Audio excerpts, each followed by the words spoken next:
Cool. All right, Jade. Is it Waring or Wearing? Wearing. Wearing. Yeah. Okay, cool.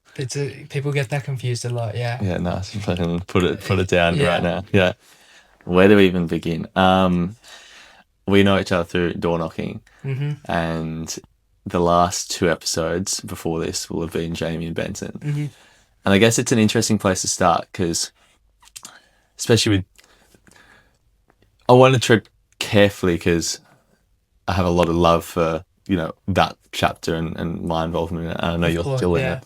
But it was interesting to hear, different sides of people who have gone in the industry, out the industry for a long time, come back in, staying out. Yeah. I would feel quite a neutral opinion, but you're in it. Yeah. So I just love to paint the picture of what it's like to be a door knocker and what is this journey. As I was telling you just then, I think an average member of the public goes past into the supermarket and there might be these weird backpackers, uni students kind of trying to sell you sign up for this charity or do this donation. And you're like, oh, what do you it's a weird part of. Yeah, it is. Little do they know that there's an entire world behind it. So could you elucidate what that world is a bit for us? The world itself. So I guess I'll go into kind of my journey, finding the industry, but I think it's a place a lot of people that are hungry and want to do something big with their lives, but don't necessarily know how to kind of all come together. For me, it's somewhere that's definitely given me a lot of purpose, and growing up when you're talking with your school friends and you're like, fuck, this is the life I want to live. I want the Lambos, the big house, the holidays, the watches kind of thing. And the big thing for me, when I first joined in, was you realize wow, your dreams don't have to die. There are still people in this world that believe they can achieve whatever they want to. I think from the outside perspective, it's fuck, why would anyone want to be doing this job where you're going around, you're standing in a shopping center, you're knocking on doors, you're just walking into businesses and warehouses, and people are who the fuck are you? And that's something that definitely plays into it when you start. You're ooh, I don't feel good doing what I'm doing. But beneath all of that, I'd say I'm sure you'd attest to this as well. Everyone, you wouldn't be able to stay in that job unless you're very motivated, goal driven, disciplined, all those things. And I think it's an industry that teaches you so many important life skills that you can take, even if you don't stay. I don't think if you give it 6 months, you give it your all, walking out of it, you're guaranteed to leave as a better person. And I guess that's why I'm still in there. Okay, so there's so much to unpack there. Firstly, could you describe how the industry works, how the business model works, where it makes you feel the reality of the fact that, as you said, oh, my dreams don't have to die. This is a place, a job, a career path where my dreams have a chance at survival and manifestation in this reality. So how does it work? What's going on? So for the business model we're in, we work with the Fin agency, which is they work with the employment model. So everyone that every business under the Fin agency grows their business organically. So no one's hired as a leadership or management. It's all grown in-house, which is really cool. I guess it means for Mamba, in order for Mamba to grow, the people inside the business have to grow. And Mamba is a company I work for. So PS, my brother, it's his company. So in order for PS's company to grow, the people that come through the door have to become the leaders, the managers. So I guess in terms of me saying dreams don't have to die, how the business sort of works, everyone starts off as a sales associate, and then to get your first promotion, which is to sales specialist, sales rep, is to do $350 retail 2 weeks in a row. Okay. So what? Sorry, I mean I know you know this, but what is that? What does that even mean? So we go out door knocking, We stand in shopping centers. We sign people up for like roughly $30 to $50 a month monthly donations. So they sign up with you because you've done the sale in a sense, and they sign up for, okay, I'm going to have a direct debit or whatever for $35 a month every month, as long as I can. For like $30 to $39 a month. And like usually we're looking for around like 2 to 3 years of support.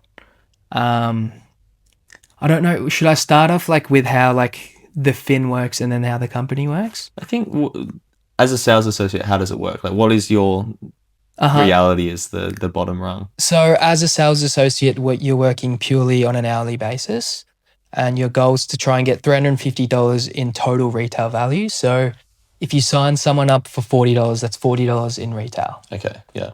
So it's roughly just above 9 sales in a week to hit your first week criteria, or you could do 700 in a week.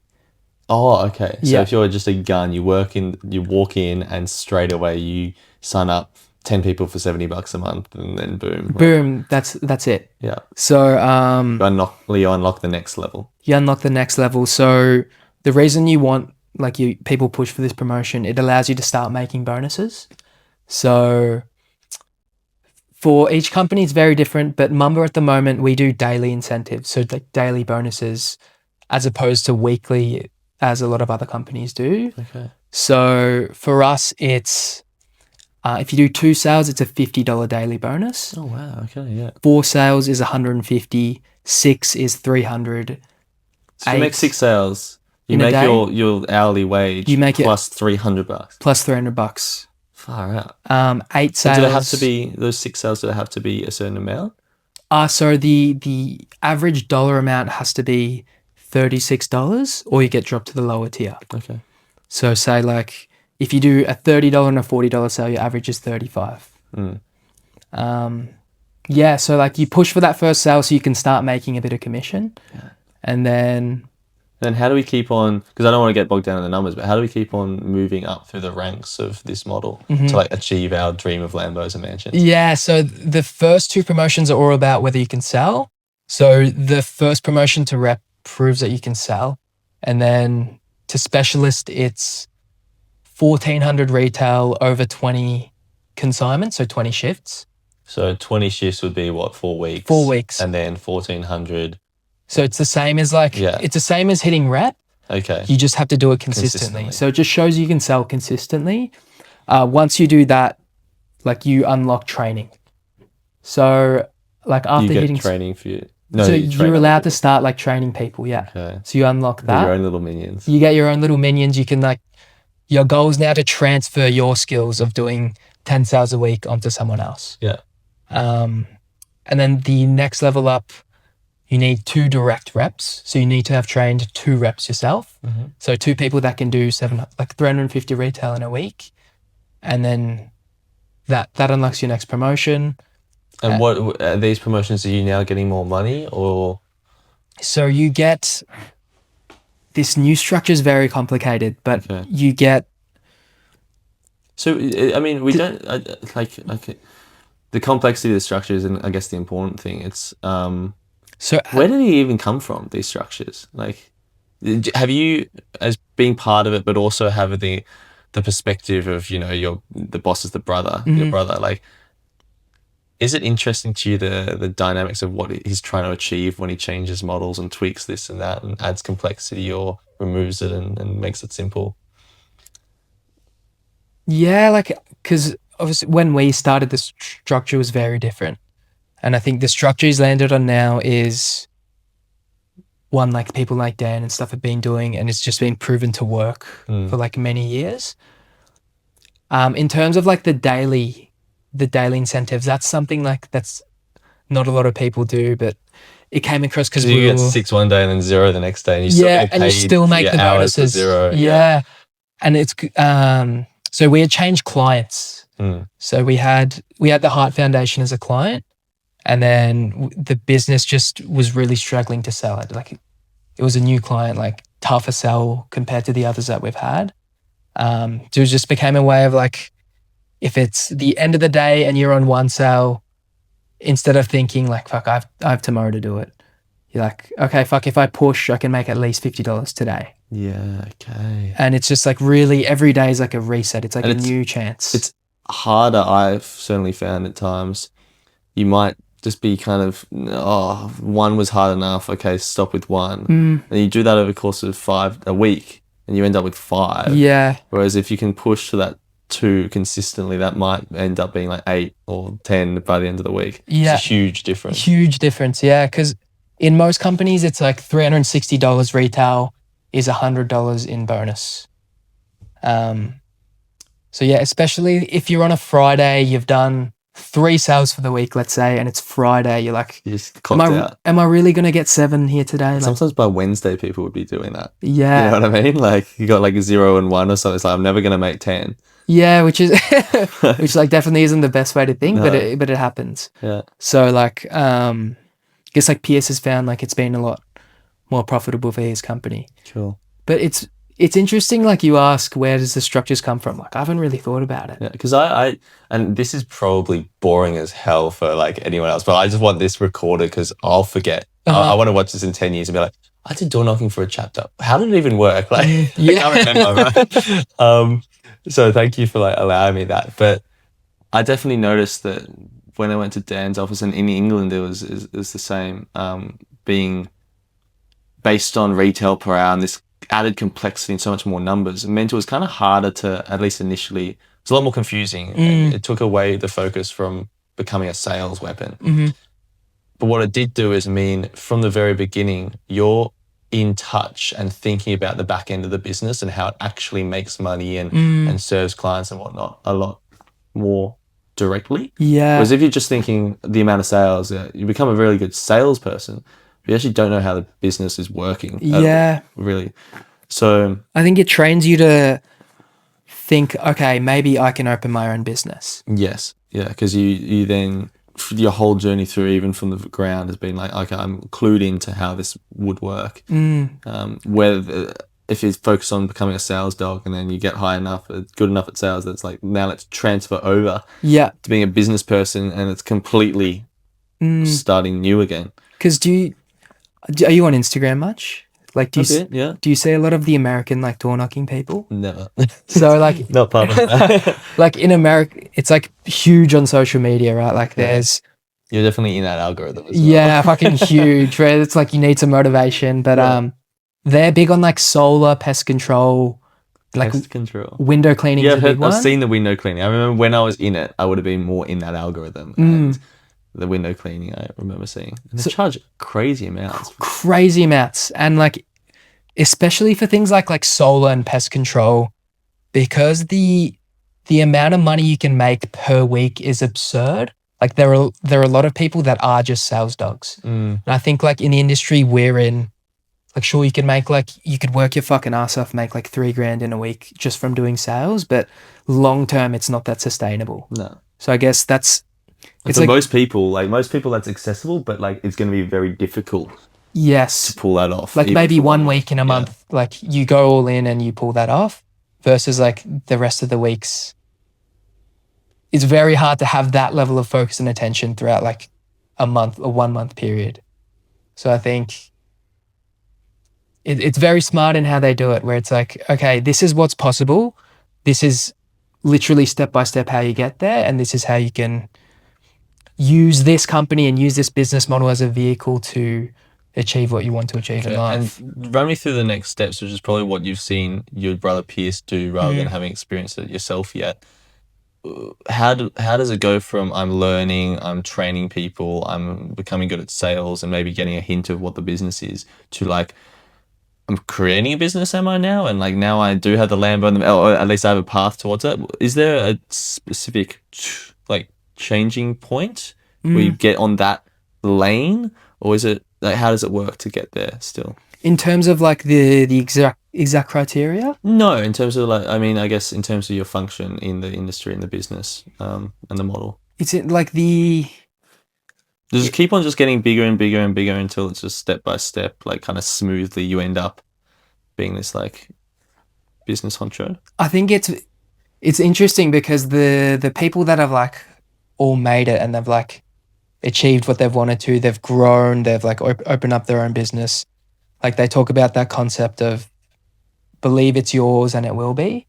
So it's like while they were training their first guy, they're like, this is my business already. Like this is how I want to run things.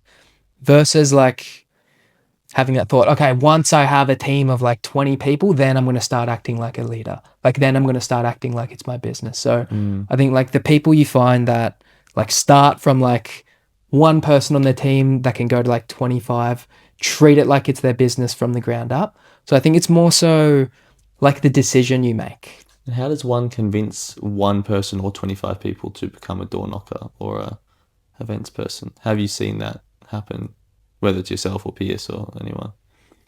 I think because that's a hard sell. It's a hard sell, and I think I've talked to like many. I've been lucky, especially being like Pierce's brother. Like I've gotten to talk with like a lot of different owners. Like the number one thing is like when you're in sales, like when you're a sales associate, you're a sales rep, like selling the charity or like whatever company you're representing is the sell. Like as soon as you become a leader, the sell becomes the industry. Like how sexy can you make this industry look? And I think like when you talk to, Daryl Kennedy. I know, yeah. Like his biggest sell is like this industry's alchemy. Like you can turn nothing into something. And just like how simple it is. Like all you need to do is train 10 people to do 10 sales a week.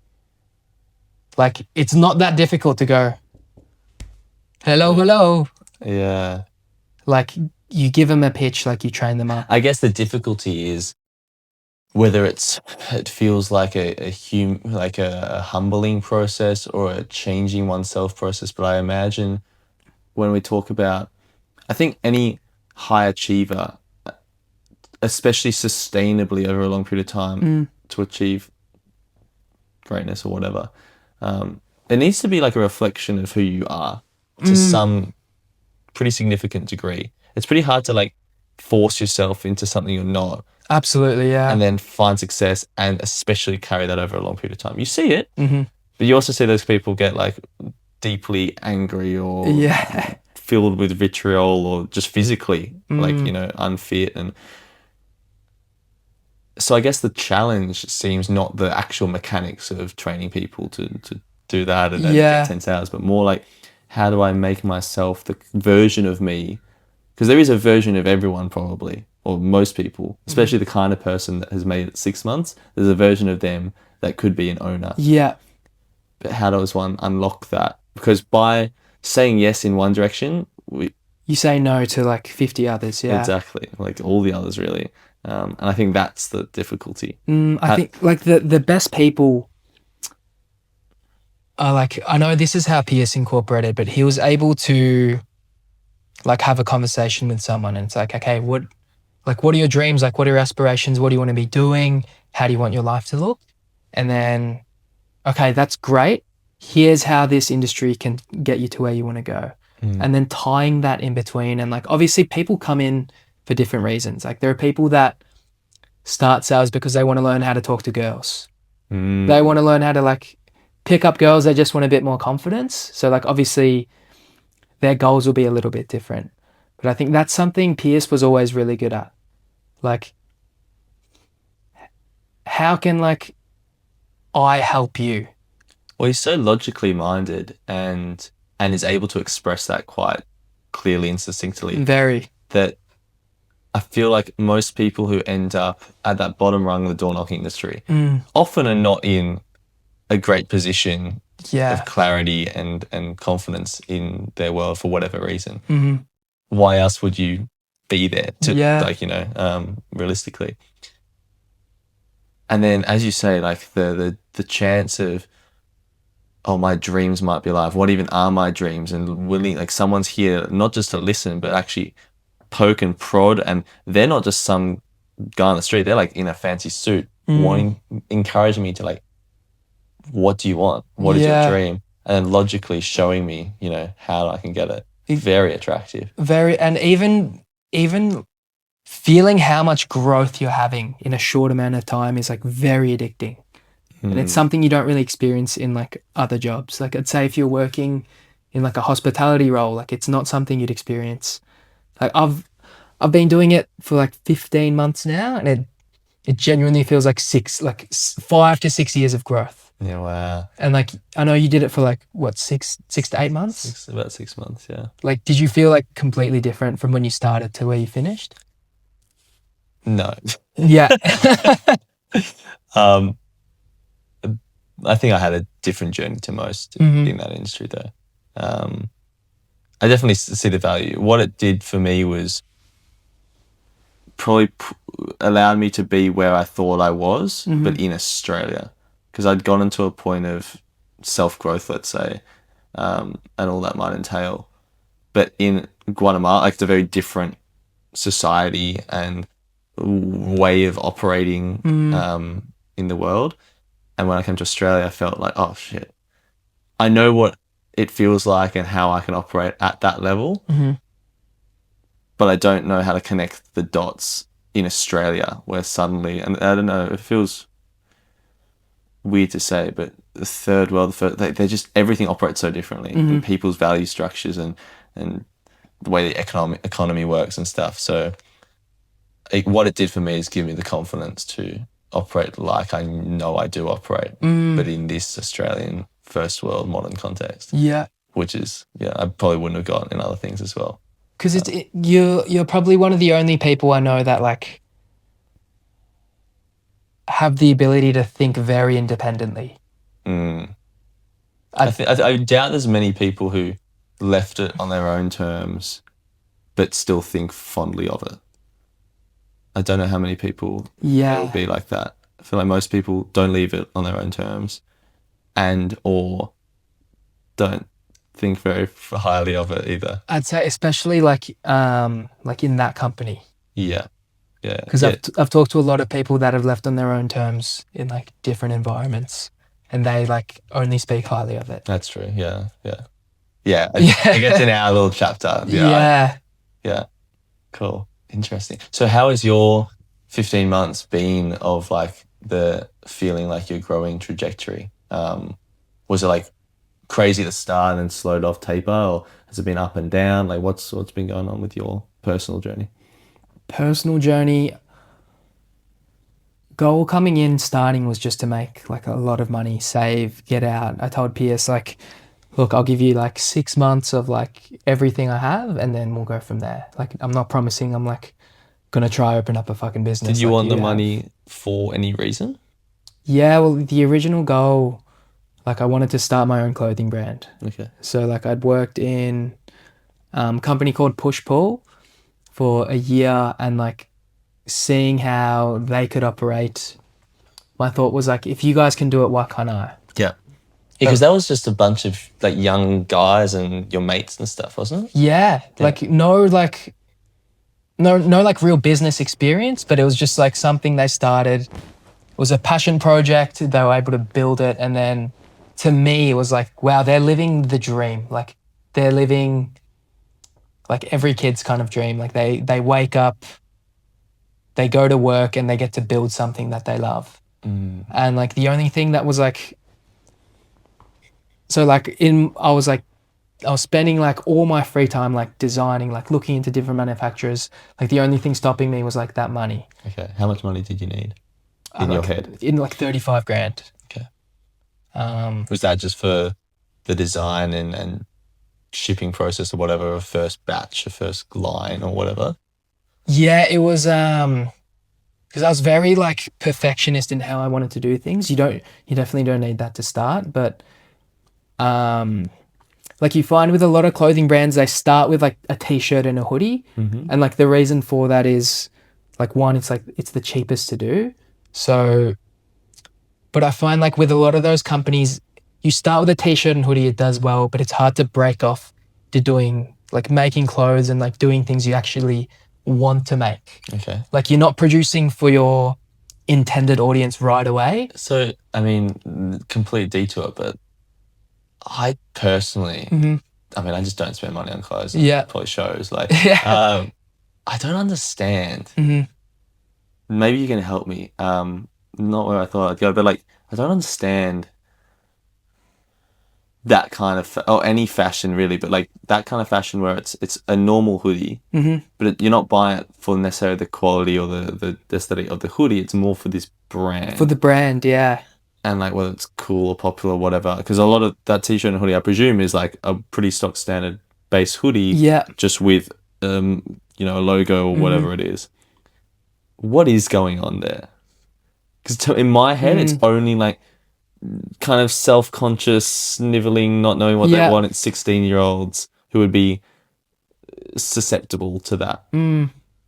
I think that's the part that like really drew me into like wanting to start like a clothing brand in particular, but like the concept of like a brand. It's not just like the clothes, it's like the community you join and like when you wear those clothes, like, and I think that's what the best brands in the world are able to do. Like there's a company called UVU and it's not just the clothes, it's like a certain lifestyle that comes with the clothes. Okay. It's like the people who wear this brand, they train hard, they look after themselves, they eat clean, that kind of thing. But is that true? Like I get the vibe.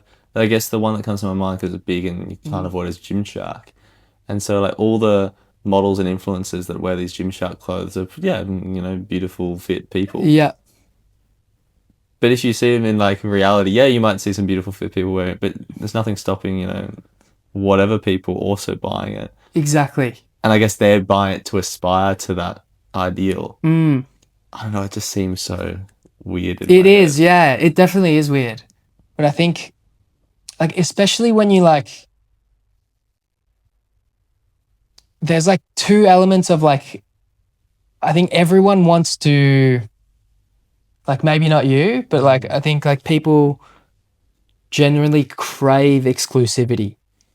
Yeah. There's like something about having someone no one else has, or like. But aren't these brands like as in, I've never looked at someone wearing a big brand or any brand and be like, oh, that's like.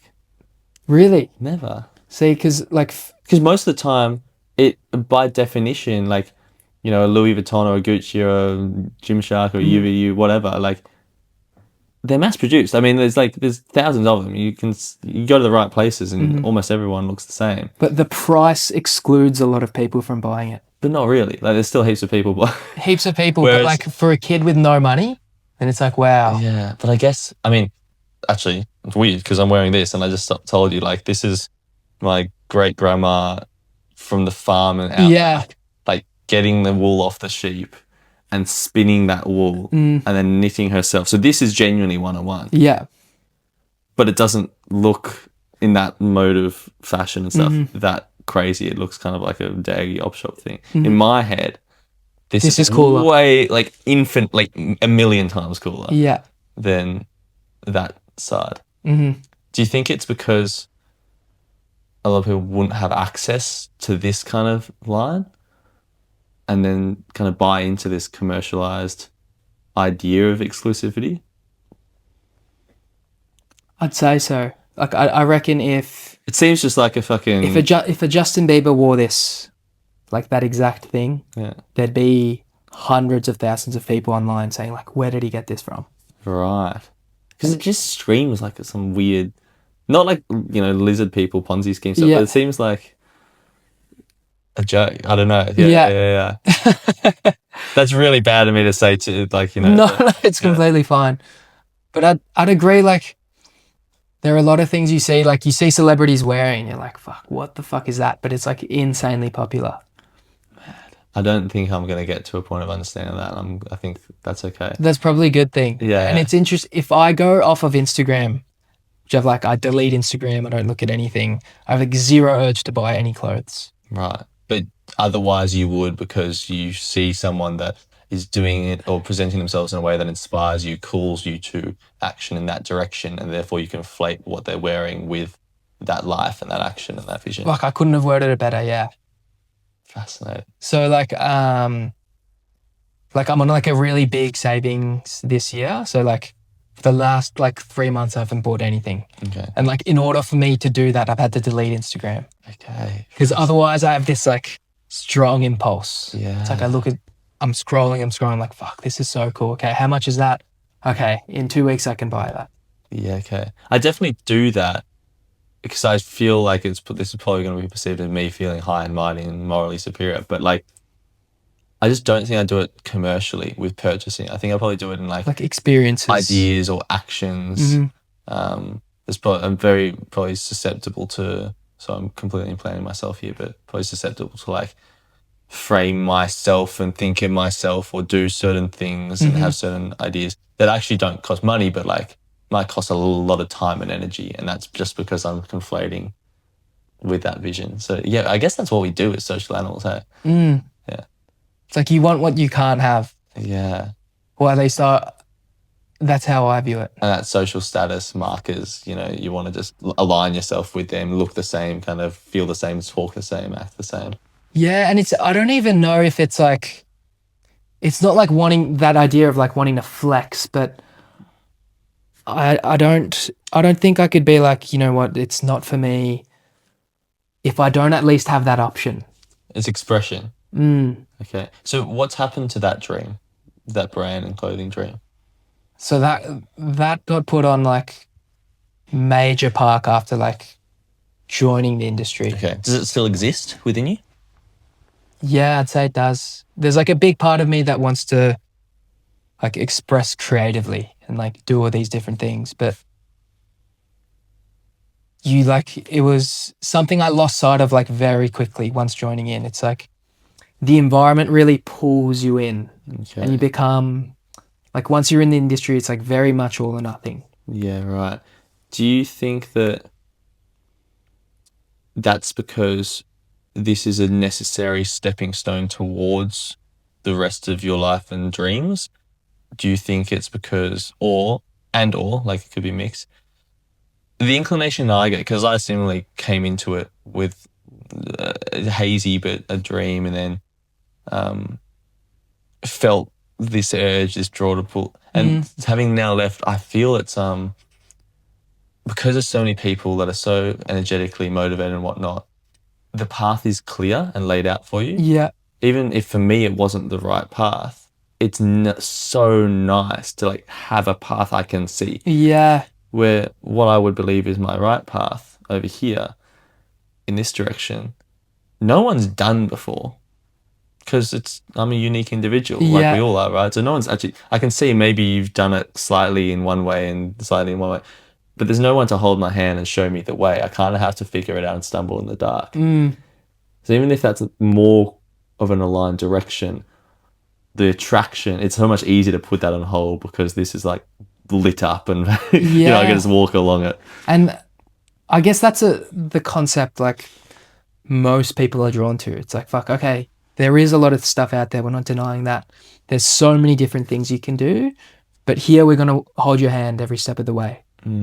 Like it's like you walk up these steps, like it's going to be fucking difficult, but like at the end, like there are so many people that have walked this path before. Like, why would you not want to? Yeah. Do you see in the people who have walked the path and the people who are like further along at the top holding a hand, do you see them ever thinking about, okay, I'm going to cash in my chips and then put them in the direction I might have originally had? Like for you, do you see, okay, I'm going to go, and then eventually, okay, I've done it. Now let's do the clothing brand, or, you know, for another person to do, or do that kind of gets... I don't think so. Yeah. I'd say like the people that have gotten there, like genuinely fall in love with the industry. And I think there's a lot of examples of people that have like gone out, tried different things, and then they all end up back at that same spot. Is that a tension for you? Because if those other dreams still exist somewhere, you're like, oh, well, I really want to move along this to fund or to like get there. And then by having that in your head, when it is hard and difficult, you're like, well, actually, this isn't even the path I want to be on. Yeah, well, it's like a weird stalemate. It's a conflict I have like constantly. How's that going? How's that trained over the 15 months? So like starting, it was like, wow, this is fucking great. Like I feel so challenged, which I hadn't felt in like a long time. I feel so challenged. Everything, like every day I'm like growing to be better. And it's like addicting. You're like, fuck, okay, I'm better than I was yesterday. I'm better than I was 3 days ago. And then you go through this, like, it was probably like a 6-month blur for me where everything just happened really quickly. And then because of that, my like relationship was in the fucking toilet. Your relationship With Lauren, No. yeah. So really? I'd been with her for like over a year at this point already. And So this is your first 6 months in the business? First 6 months in the business, So I remember us, it was you and me who went to Brisbane. Yeah. Which is really cool. And we wouldn't be having this conversation if we didn't. Yeah. And I remember, I think, I don't remember the words you used, so I don't want to put them in your mouth but like, you were very, very, very fond of this girl. And as you can probably see now, I have a tendency to probe and prod, like, are you sure this is like things, whether it's what you're doing or who you're with or whatever. And you were very like that. Yeah. So it's interesting to hear. And obviously you were, at least to this point, surviving. So how did that go? So tell me about that. It's because how did you meet? How do we meet? So like I was studying uni, I was doing biomed, fucking hated it. But I was telling my parents I was still in uni. Oh. So when you were working? While I was working at Push Pull, I was doing like a bunch of different jobs. But I would spend a lot of my time like pretending I was at uni and like actually like going to work or doing different things. So I'd finally pulled the plug on uni. Okay. This was would have been the start of 2023 around March. Mm. And then, all right, it was like, okay, you have 2 weeks until like you're not allowed to, like, you have 2 weeks to change your mind. And then I'd pulled the plug, and then there's a thing called biomed camp. Okay. So like if you do biomed, you can go on this camp, and it's just like a weekend of like drinking, games, things like that. And one of the leaders had pulled out because they didn't really like drinking and stuff. So there was an opening and they needed someone to go. I was like, all right, fuck it, I'll fill in, because I was still like within that sensor state. And then went and then met Lauren there. Nice. Yeah, like just talking, and I was like, okay, wow, she's like very interesting. Had like, what was interesting about her? She had like a real like cold, like resting bitch face about her, but I could see how like people were drawn to her. So it was very intriguing. I'm like, there's got to be something beyond like this resting bitch face. Like, I'm like, wow, you seem very unapproachable. And then I think for me, it was just like, okay, I want to like at least crack the egg a little bit and see what's inside. And then, yeah, like the more we just got to know each other, like we had all these things like similar, like both half Asian, like similar upbringings. Really? Yeah. I haven't looked closely enough at that photo. Or that one, yeah. I guess it's got a mask or something, yeah. But yeah, so that like, it's funny, like I lost sight of like the clothing brand dream, and like also like you lose sight of like the relationship as well, like doing the job. At least I did. So that's March 2023. Mm-hmm. So you were with Lauren for like a year until you joined Hyper? Yeah. Okay. And that was just good, normal, you're in the clothing industry and stuff? Yeah, just like no real responsibilities, like making like good money at the time. Like there's like no bills, no anything. You can just like do whatever you want, really. Just living and loving and... Yeah, exactly. And then like you start the job, and it's like the first time you're like, fuck, I'm in the real world here. And I think it was the first time I'd like a real pull of like, wow, like go all in here and you can really become something. And like because of that, you really lose sight of like all aspects. Like didn't really talk to my family much. You're like looking back on, I'm like, what the fuck were you doing? Yeah, man. Like Aya, who I'm like probably closest to, like my twin sister. Yeah. Who I'm closest to like more than anyone. Like went like months without speaking to her. I'm like, fuck, this isn't going to help me like with my goals. And then it wasn't until like 6 months, I like took a step back and I'm like, fuck. What caused you at that 6-month point to take a step back? Was it because the results started? No, so the results were like really good. So like really struggled to sell in the beginning. I was like, fuck. I think I remember that. Yeah, just like getting slammed every day. Like got spat on like my first, like what? got spat on like my third day Can you ever tell on the that field. story? Yeah, well, far out. So like we're talking about criteria. Back then it was do 10 sales 2 weeks in a row. Okay. So I'd done 6 sales like in the first week. So from Wednesday to Friday, I'd done 6 sales. Yep. So I chose to work on the Saturday. Okay. And I was like, you know what? Like if I need 4 sales here and I'll hit like my first week criteria. Did 1 sale really early in the morning. And then that would have been like 9 o'clock. From 9 to I'd say 4:30. It was just like every single person I spoke to, no, fuck off. And then door knocking's interesting because it's like really a mirror. Like if people sense you're weak and like you've had a rough day, they don't really want to talk to you. Yeah. So it was my last door. It was around 5 o'clock. There was a sign. It was like good door knocks only. I was like, you know what? Fuck it. I'm going to try it. I'm a good door knocker. Yeah. So and I've never seen that sign since, which is really interesting. Most of them are like no salespeople, no door knockers. This one said good knocks only. And I'm like, fuck, I think I'm a pretty good knock. So like knocked on the door. I'm just like waiting. I'm like, fuck, please be nice. And then this couple comes out and they're like, read the fucking sign, you can't. And I'm like, oh mate, like says good knocks only. Like I'd say this is a pretty good knock. Like we're helping kids with cancer. And like he opens a fly screen. He's like, you fucking smart ass, get the fuck off my property. And then I remember I went and sat in the park for like 30 minutes. And I'm like, on your face? No, it was on my shirt. Oh my And I was like, fuck. God. I feel like a piece of shit right now. And then I went and sat for 30 minutes and I called Pierce. I'm like, fuck, like I just got spat on. Like, is it okay if I go home?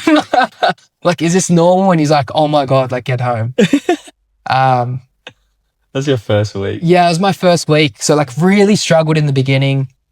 Just getting like walked all over. And then I could like see little glimpses of hope along that way. And at the time I was going on a road trip like every second week without fail. Okay. So the road trips are like you go to some regional town. You go to a regional town. So it'd be like you'd leave on Sunday, get back Saturday night. Yes. Yeah. So it was like, I went on, it was 8 in 6 weeks because Brisbane was in that time. 8 road trips in, sorry, 6 in 8 weeks. Yeah. Okay. Yeah. Wow. Okay. So because Brisbane was in that time, there was a back-to-back week I didn't see Lauren. But yeah, like if you go on that many road trips, you're just bound to get a bit better. Yeah. So I went on one road trip I really didn't want to go on, but that turned out to be my best week of the year. Got back, I'm like buzzing. I'm like, fuck yeah, like this is awesome. And then like get home, Lauren's supposed to come see me and then she's just bawling her eyes out. I'm like, wow, like fuck, I've finally achieved my goals. Like I'm like finally like showing some growth. Like I don't understand like why you're unhappy. And then like you take a step back and you're like, fuck, I've not shown her any attention for the last 6 months. Like because like when I'm very goal focused, I like lose sight of a lot of different things. And like I became like very selfish in the sense of like what I need to feel like I have a connection isn't what everyone else needs.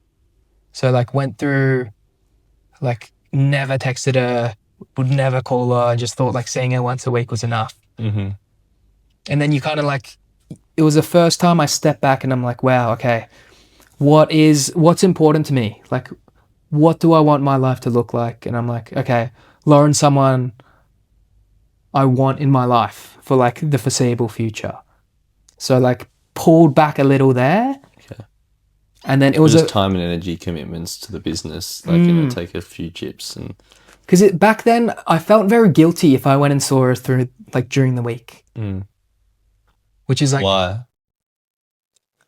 because I viewed it as counterintuitive to my goals, which is like a horrible thought now, but like back then, that's how I viewed things. Back then, if your goal is get good in this business, and it's like it's a distraction. Yes. Whereas at that 6-month point, you now have moved Lauren into being part of your goals.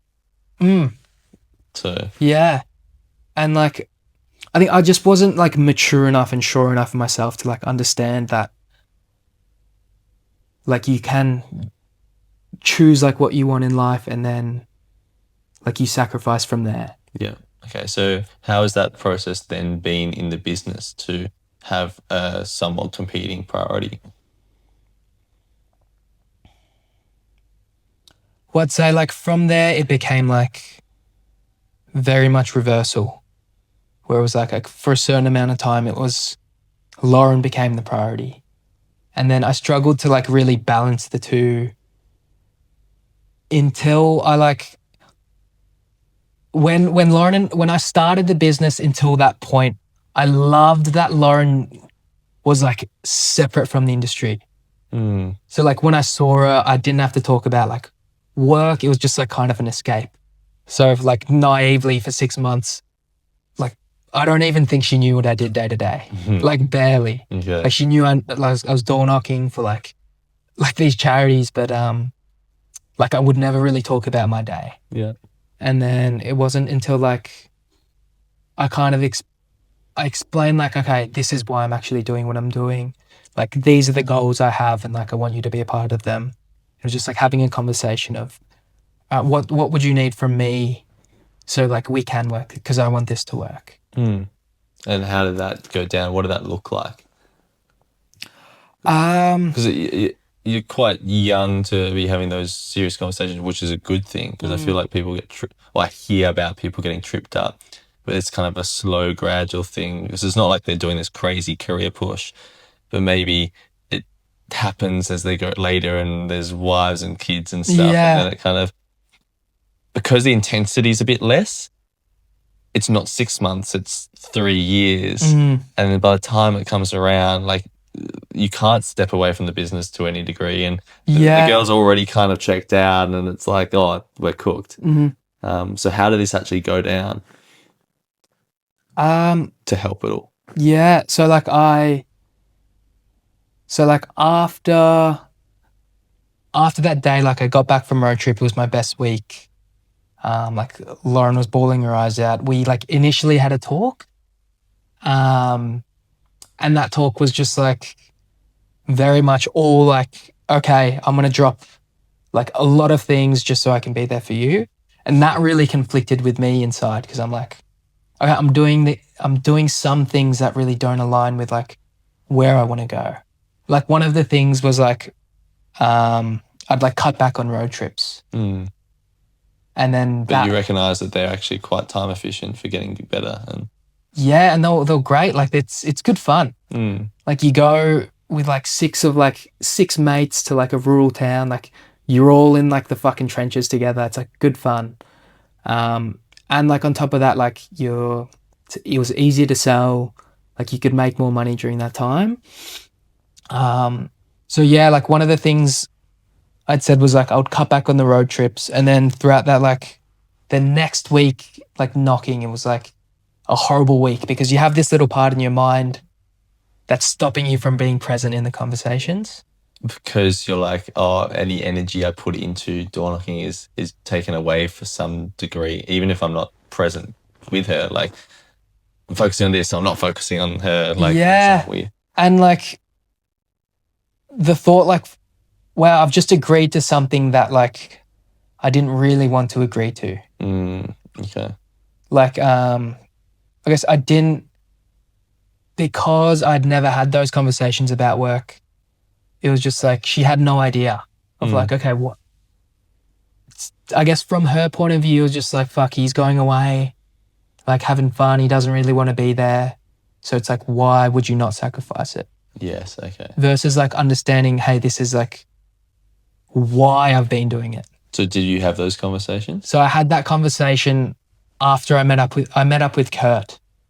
And I was like, bro, I'm like, bro, am I like fucking horrible? Like, I don't get it. Like, just had my best week. And then, I know Kurt's really good with those conversations of like setting up. Because he gave me the tools on like how to have that conversation. So you're right, like we're very young. It's not a conversation I don't think I ever would have had. Yeah, which is good. Like it's a very worthwhile conversation. Oh, absolutely. It definitely was, and I think it's one that like. But most people get to that point it's like, at this age, and it's like, okay, break up. Like, yeah. Oh, you don't believe in me? Whatever. Yeah. Yeah, on either side, it's like her girlfriend saying, "Oh, I fucking dump you." You're like, "Oh, fucking distraction." Like, yeah, which is one thing that's really good. Like, I think her friends aren't those kind of people. yeah, cool.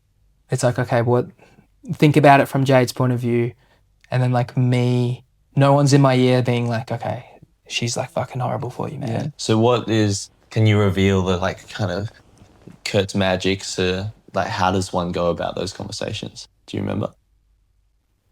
Yeah, it's very interesting. Because like Kurt takes it from like a sales point of view. Yeah. Where it's like each question's like very specific. It's like what do you think about this instead of how do you think about this? Because how is very emotional. Okay. Which was I was like, wow, this is like fucking deep. But it was like you take like all the best parts of it. So like for me, it was just like a framework of like, okay, is this someone I can see myself being with like long term? And it was yes. And then asking like, making sure she was on the same page. And it's like, okay, then like explaining my ambition. Because I'd never really done that before. Like just like kind of in passing, but explaining why I joined the industry. And like why I was still doing it, why I was putting so much energy into it. And because this is all to apply context to that question, because I don't think we fully answered that. You had the ambition for the clothing line, and the initial ambition in the industry was for 35 grand. So how has that changed? What has been your process, or what is your current process of, are you on the path to 35 grand and it's just taking longer than 6 months? Or are you feeling yourself drop that dream and buy into this? Like, what is your ambition? My current ambition is like when I look at like the people that have like incorporated and like everything they've had to overcome, like and all the skills that they've acquired along the way, like to me, it's very attractive. Does that not exist with people who've done the same in the clothing industry? I wouldn't know. Like for the clothing brands that I worked with, like it didn't exist. Okay. And I'd never seen it like so structured. Like I've never seen like people my age carry themselves in such a way. And like to me, it's the journey like I'm currently in. It's more so about like acquiring the skills, like becoming that attractive person. Like even if it's not like, if it's not incorporating starting my own business, it's like having the skills or like having the option to at least be able to. Yeah, okay. Nice.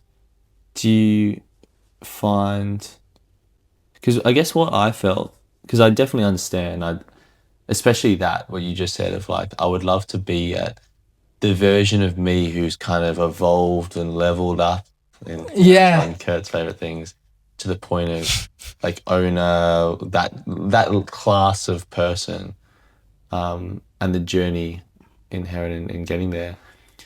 I guess what I personally found was, when I've always not compared myself so much to, I'm not completely immune to it, but not compare myself strongly to other people, but compare myself strongly to some vision I have of me in 10 years, roughly. Like I haven't often like really drawn it out specifically, but some things are quite specific and quite crystal clear. I think, you can have a few points crystal clear. This is necessary, and the rest can be kind of open for flow, because I don't want to just like lock myself into something for the sake of locking in for 10 years, Yeah. What I guess I came to realize is that that person, that evolved owner level of Tim, was not gonna, like, it's just not wearing a suit like that wasn't what I envisaged. So it's interesting to see you with the dream of naturally more, nice and going and want that desire for creativity and having experience in that clothing industry.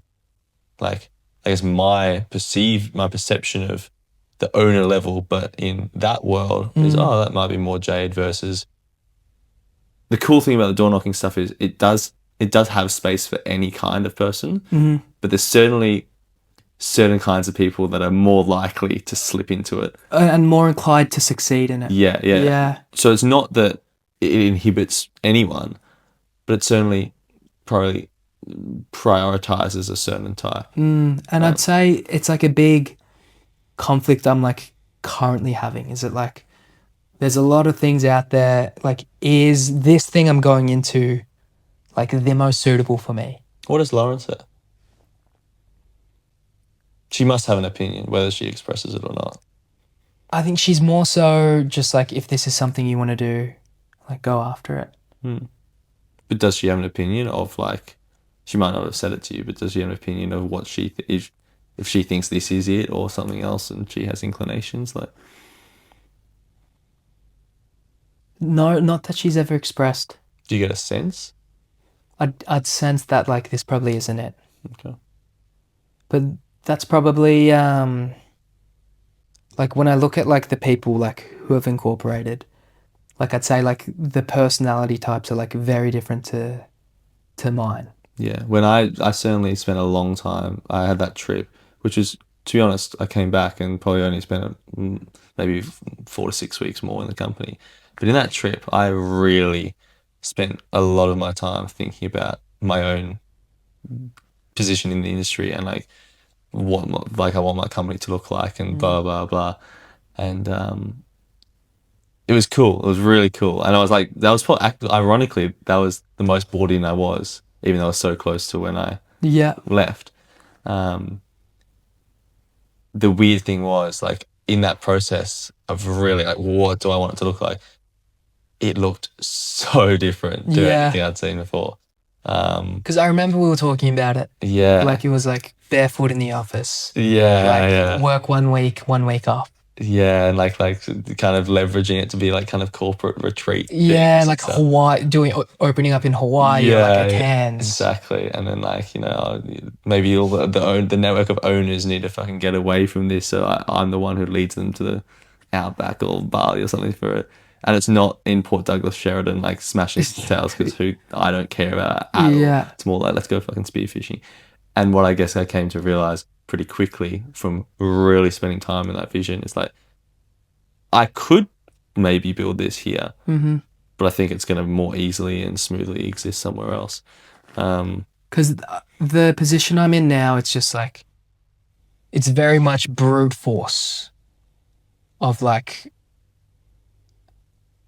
maybe this doesn't align with like everything I am, but it's like brute force to try and at least put myself in that position. Yeah. It's a weird one because there's such a value in learning how to and then seeing yourself, not just for one time, but over a stretch of a period of time, seeing yourself, getting that evidence, that memory bank. I know how to use brute force. Yeah. That is a tool in my tool belt. And I think for me, like, so, like, I'm not sure how much you know about like my soccer background, but like, so like we lived in Japan, like moved over when I was 6, but like in Japan, it's like 2 sports. Like, you play soccer or baseball. Okay. And then Pierce originally wanted to play baseball, but he was too young.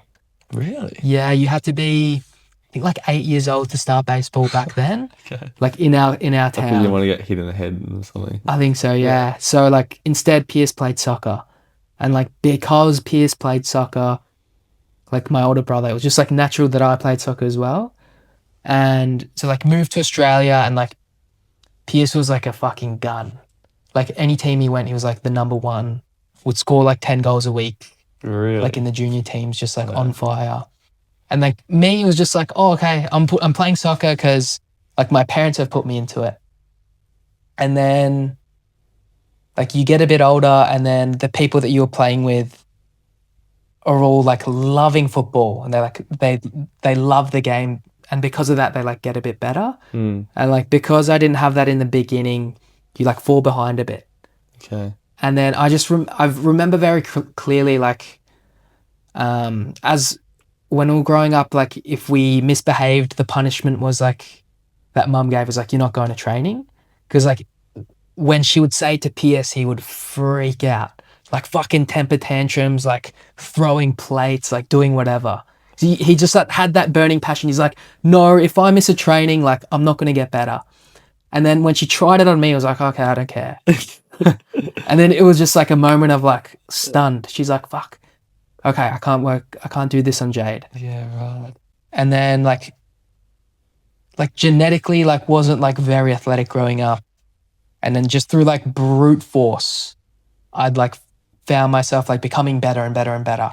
Was that because soccer was what I do, or was it a sense of like Pierce is doing it, I want to be like Pierce? Or I'd say that was definitely a big part of it. Like he's definitely the person I looked up to most in my life. But I think I just loved the idea of like working hard. And I think I fell in love with that side of things more so than like soccer itself. Yeah. It was just like, that was the vessel within which you could just crank the levers and go like fucking like balls to the wall, like get up 6 a.m, like do this, go to school, eat well, like train at the gym at school, training, repeat. Nice. So how long were you doing that for? So since like 6 years old to 17. How high did you get? So like went balls, saw like real improvement from like 13 to 15. It's like when like I was putting in so many hours, I just like leveled up against like everyone else that like I'd been playing with. Made it to the state team, and then found out I had a stress fracture, so I couldn't play. So that was 9 months. 9 months for a stress fracture? Really? Yeah, in my back. Oh my God. That was a long one. Got a bit fat. My mum made me like, we used to have like hot baths, so I'd sweat.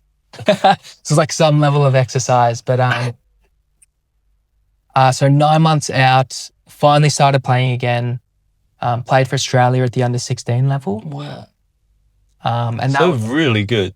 Yeah, as a kid, like really good.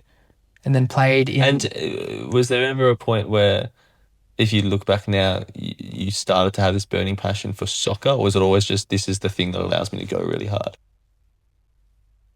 I'd say like I loved being good at something. And like soccer was that thing. It gave me my confidence. It gave me like the recognition at school. It was like, oh fuck, play for Australia. Yeah, cool. And like I knew because like I was good at something, I carried myself a certain way. For sure. But I'd say you love what like you become really good at.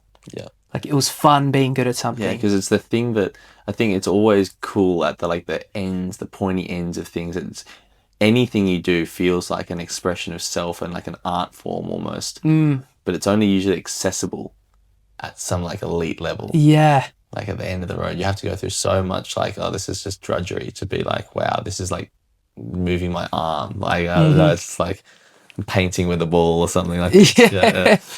Yeah. So yeah, played for Australia and then came back, joined like the Melbourne City Academy.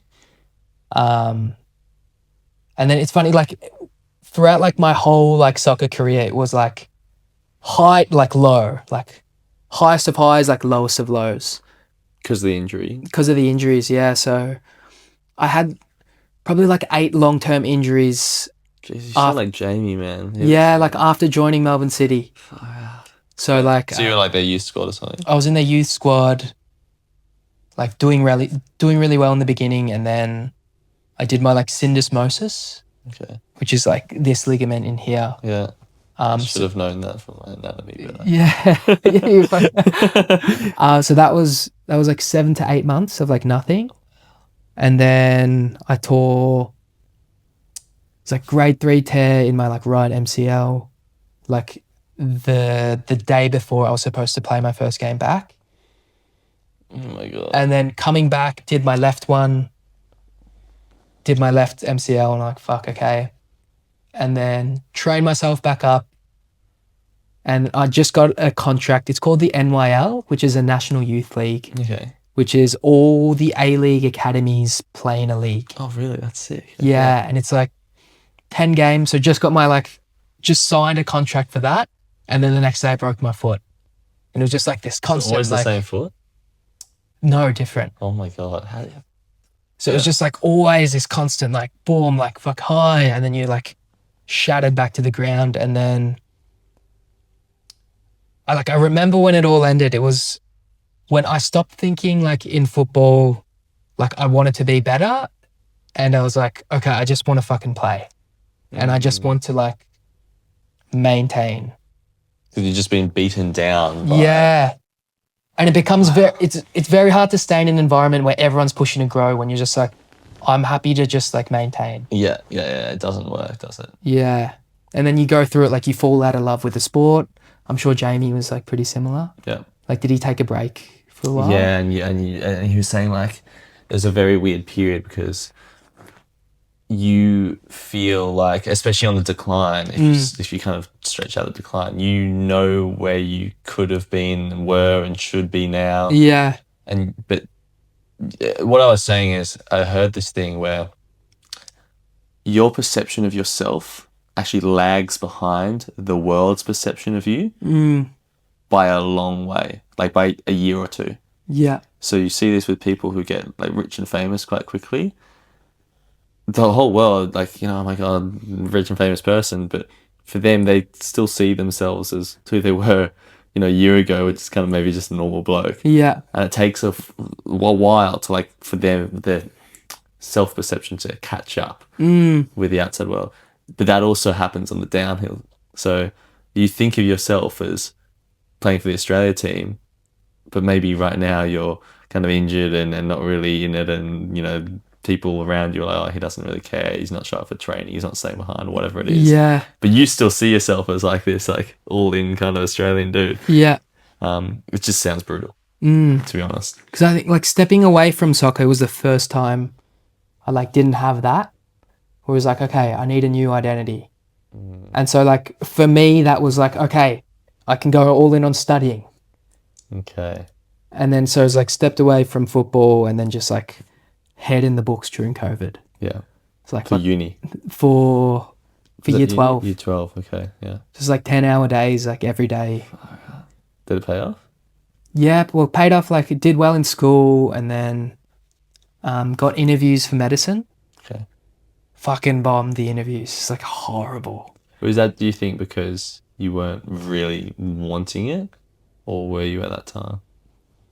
Like, it wasn't a pure, just like soccer. Like, looking back, I didn't want it at all. Yeah, so it was more so like the status that it would give you, and like an achievement of like, everyone says this is the hardest thing to do, and like that's what I want to do. Yeah.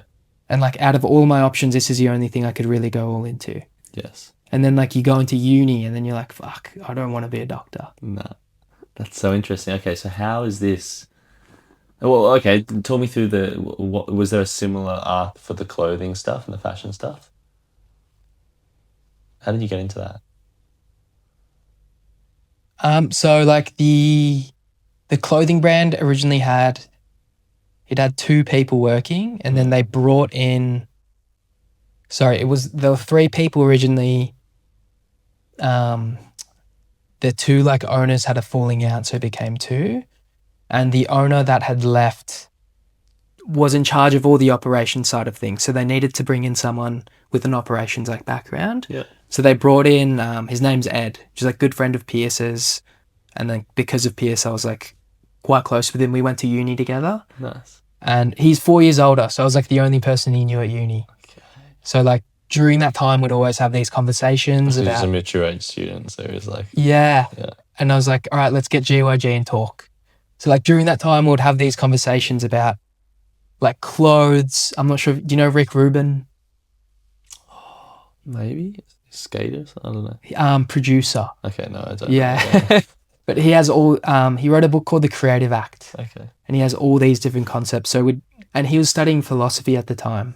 So like after every uni, we'd go like eat and just have these long conversations. And then when Ed got the job, like a few months in, they wanted to bring someone else on just to like help out with, I guess, like the operations side as well as like just like organization. And then like Ed was like, okay, like I think Jade would be good. So at this point, you've been all in on soccer. That's kind of stopped. You've been all in on study.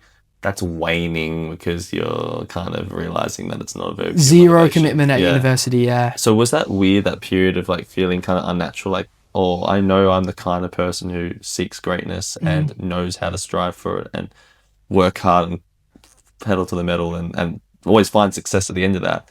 But right now I'm like kind of signed up for this medicine course, but like I'm not doing it. So are you like kind of desperate to seek something to put in, or are you kind of enjoying like, oh, I'm not having to go all in because I'm enrolled in uni? It's kind of like, okay, at least I'm moving forward in life to placate, you know, the looking eyes and exactly. And that's how it was. It was like the first time, like I didn't give a shit, and it was like fun in the beginning.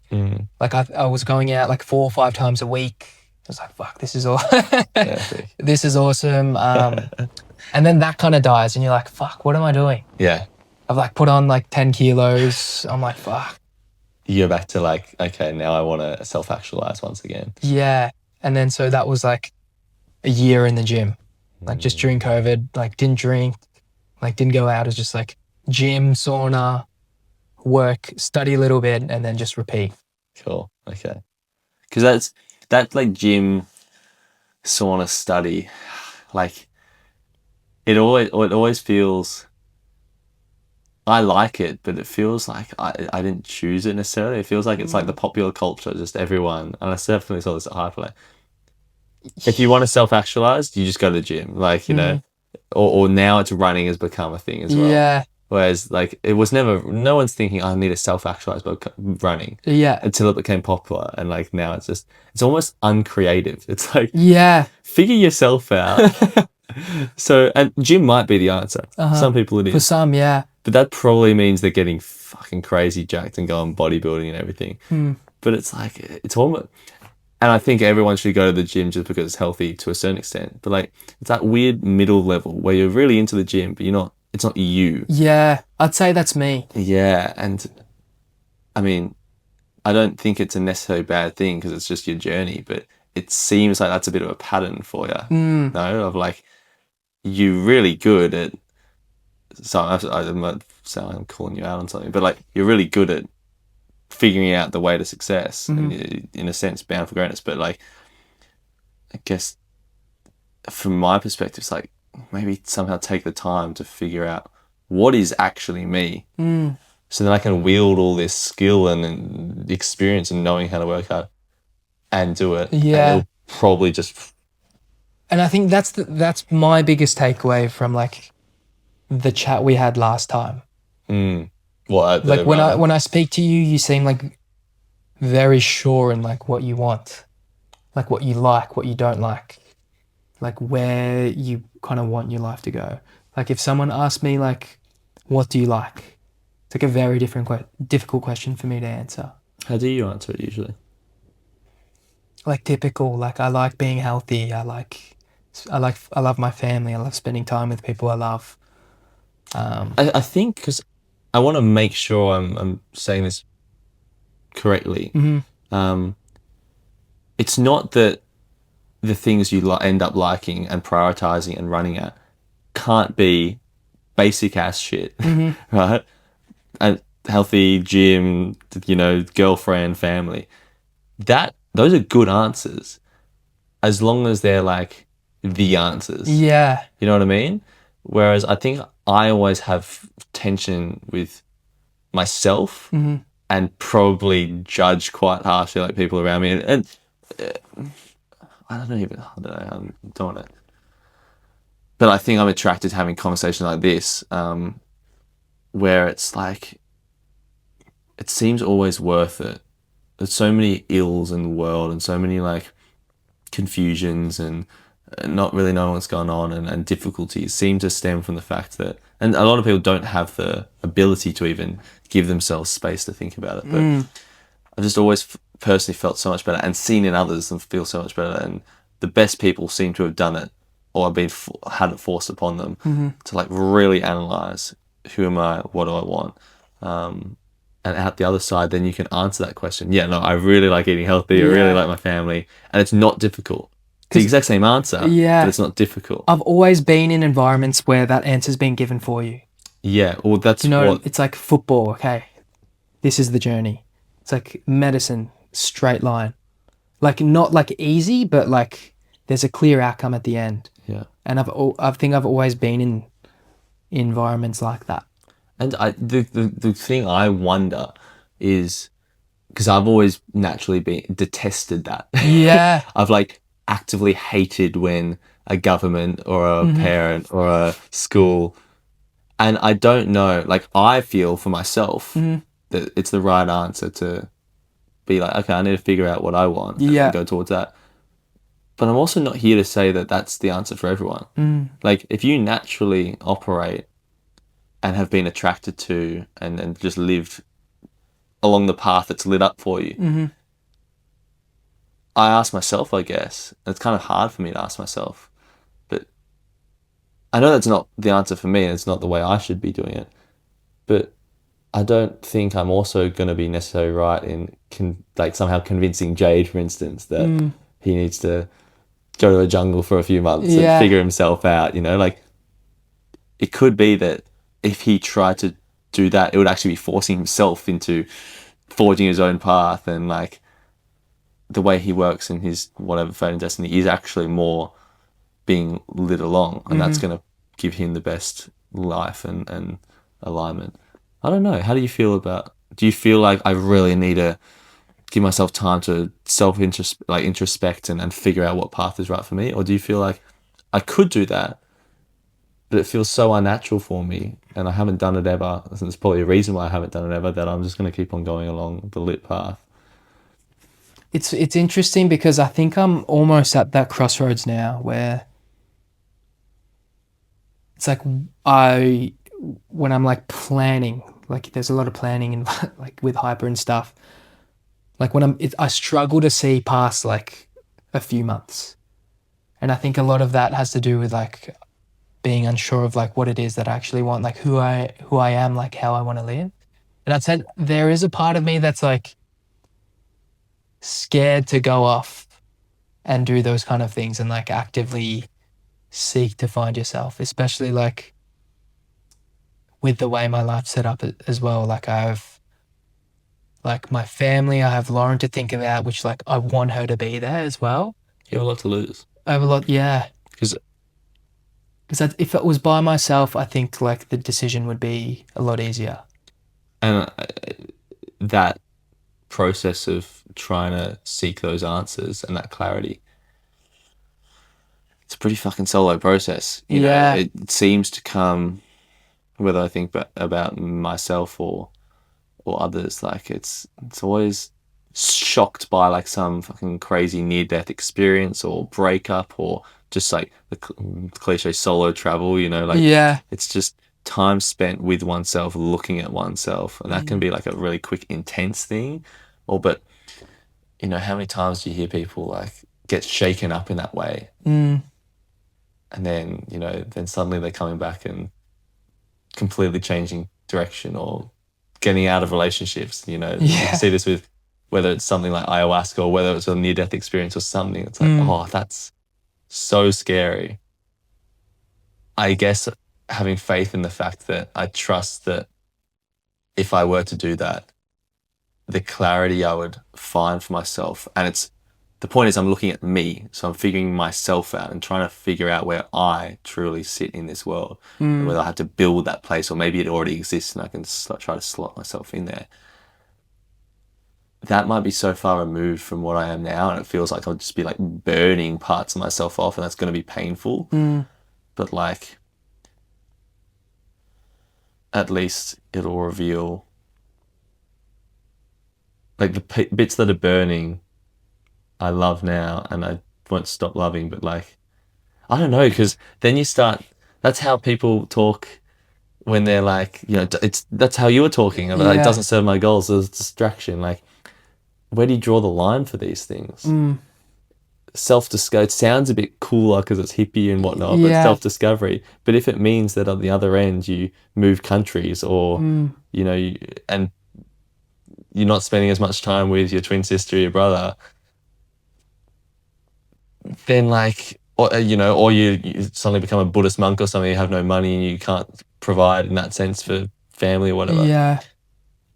That's probably equally as selfish, I guess, as being a business dog and like not being home for dinner time. Yeah. Because I think what it would provide is like conviction into like whatever it is you're doing. Like, I don't know, say like you found yourself and you're like, all right, this fucking life's not for me. Like, I'd love to hear what you think. Like, what do you think about eliminating all those like what ifs? I watched this video. There's this guy called Dr. Orion Taraban. I don't know if you've come across his. No. Like, so good. He puts up these 10-minute videos called Psych Hacks. A lot of them are about like mating and dating. A lot of them, but I don't think his most popular videos are, but a lot of them are about just life. Really clearly put stuff. And he's on the big podcast and stuff as well. He had this thing, he was like, stop short or go long.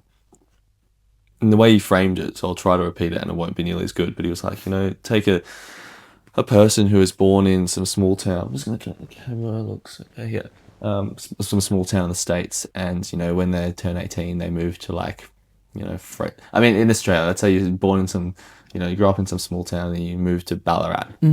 And suddenly it's like there's movies and pubs and like, and there's all sorts of people and there's like a university. And it's like, wow, this is the best ever. Yeah. Like, such a cool place. Now, if that's how you feel, stop short. As in, like, never leave Ballarat. Like, find a girl or a boy, if I could get a job, it's all good. It's so much better than where you came from. Like, this is amazing. But let's say you are in whatever job you are, tractor salesman or something, and you go to some conference that sends you to, New York for a month, and you're living there. And you're not really working because you're kind of a glorified tourist. So you live like, you get all the good stuff of it. And it's like, now there's 1,000 cinemas. And look at all the interesting, crazy people and the beautiful people and the money being made and all this stuff. It's like, you go back to Ballarat after a month. Yeah, shit. Oh, you're fucked. Yeah. Like, your life is not looking as shiny as it ever was, right? And what do you do there? And I think, and what you're saying is a lot of people stay in that middle bit where they're like, oh yeah, I went to New York once, and because of that trip in a lot of ways, and the comparison to Heath for Joy, you saw those models and, your wife is as good or whatever. Like, you saw those people making literally 10 times more than you make in a year in like a day or whatever. And it's just like, nah, for the rest of your life. And so he was saying, if you kind of pass the stop short part, go long, you have to then almost like go to New York and check out Paris and, date different people and try different things and foods and places and things to do until maybe like, and it might be 10, 20 years down the line, brutal. Like you find Osaka or something and you're like, wow, because I know how I interact with certain places and people and things to do. This isn't perfect. This is probably actually, ironically, not as good as I initially felt Ballarat to be back in the day because the gap was so big. But I can make a good judgment call that if I settle in Osaka, I'm going to know that I'm not going to have this deep sense that there's something better out there for me. There might be, but like I've cut off the options of the likelihoods of that through that journey. And I listened to that and I was like, fuck. It's so true. Because like, I know myself to be well past the stop short. Yeah. For a lot of things. For some things, I'm like, for love, I'm really trying to put the stop short one for myself. Because I don't like the idea of the go long option in love and dating. Yeah. But certainly for like things to do and places to live, it's already felt like that's what I've been hammering, without like thinking about it too much. But it's just been like the last few years has been just letting myself like explore and do those things, and it's been, you know, terrible for financial savings or whatever. But not as bad as I would think, actually. And I'd say even like with Instagram and stuff, the stop short would be very difficult. Very, very hard. With like, as in, because Instagram exists. Yeah. Because Instagram exists, you have all these options. Stop short is like nigh impossible now. Yeah. And again, I'm trying as hard as I can without being full fucking Orthodox Christian to do it with like dating. But certainly with other things, like you see dream lives being lived all the time, and people making absurd money and living crazy cars and things. What it does do, or what it feels like it's doing to me, is really forcing me to see that. So I asked myself when I left Hyper, it was really simple, but it took a while to figure out. Then again, I've had years of trying different things and experimentation and like going long in my own ways to like base this in reality. But Hyper gave me like, okay, as you said, your dreams can live. And that's what I needed in Australia. Because as soon as I moved to I was living the dream in Guatemala, but it's like, moved to Australia and fuck, like the dreams don't feel very possible. It allowed me to see my dreams. But it was all very money focused. Yeah. It's like, put a number on your dream and we'll show you how to get that number, is essentially what it's doing. Yeah. And so I said, okay, you know, what's my number? I know Pierce once told me his is 10 mil, and that seems like a reasonable one for most people to land. I don't know if that's changed since, but I just don't think he's the type of person to stop there. Yeah, fair. Yeah. Let's say $10 million. Yeah. Everyone should be pretty fucking sweet with it. If you're not sweet with $10 million, you've probably got some internal problems. Yeah. But like, granted, you know, you can keep on doing the things that maybe earn 100 mil, but you're probably liking those things, not necessarily the 100 mil. So I'm not trying to judge people that are more than 10 mil, but like, I was like, what do I want my life to look like as best as I can figure it out? I was like, well, I'd love to obviously be sailing the world. That's been the dream for a very long time. And do you know that's a dream because you've done it? No. That's a dream because, similar to how I was judging the fashion stuff, of like, I've seen people, you know, living a life that I think I like, and they're wearing that fashion. I've seen people on YouTube living the sailing life. Yeah. It's obviously edited. Yeah. Right. So I'm associating that dream with my, you know, dream. So equally as bullshit for me to, you know, conflate value and whatnot. And none of this is, but this is just my internal process. And I can annoyingly see its flaws. Yeah. You can't do anything about it though. Yeah. Just as you like to buy jackets, I like to dream about sailing, you know? Yeah. So yeah, sail the world. I know that when I'm traveling, I need to have purpose. Otherwise, it feels like a very weird, selfish, odd thing to do. Purpose as in like... Some purpose, like sharing it. Like, you know, lowest level is like just posting Instagram stories for people to kind of see. But and like gearing them towards not showing off, but like, what would my mum want to like see and like write about it? That's what the podcast is for. Like, I travel, collect characters, you know, and ideally share their stories. And then, but I also know that I don't want to travel all the time because I really like Australia and my people here, my friends and family. So I want to be grounded here. Struggle to see a spot in Australian society that I'm happy to occupy though. And I don't have some Australian-based business that I could build a place for me in society. But the one thing I've noted, like, oh yeah, I could do that. If someone forced me to live in Australia and be a normal person, I'd be a paramedic. Like, that seems cool.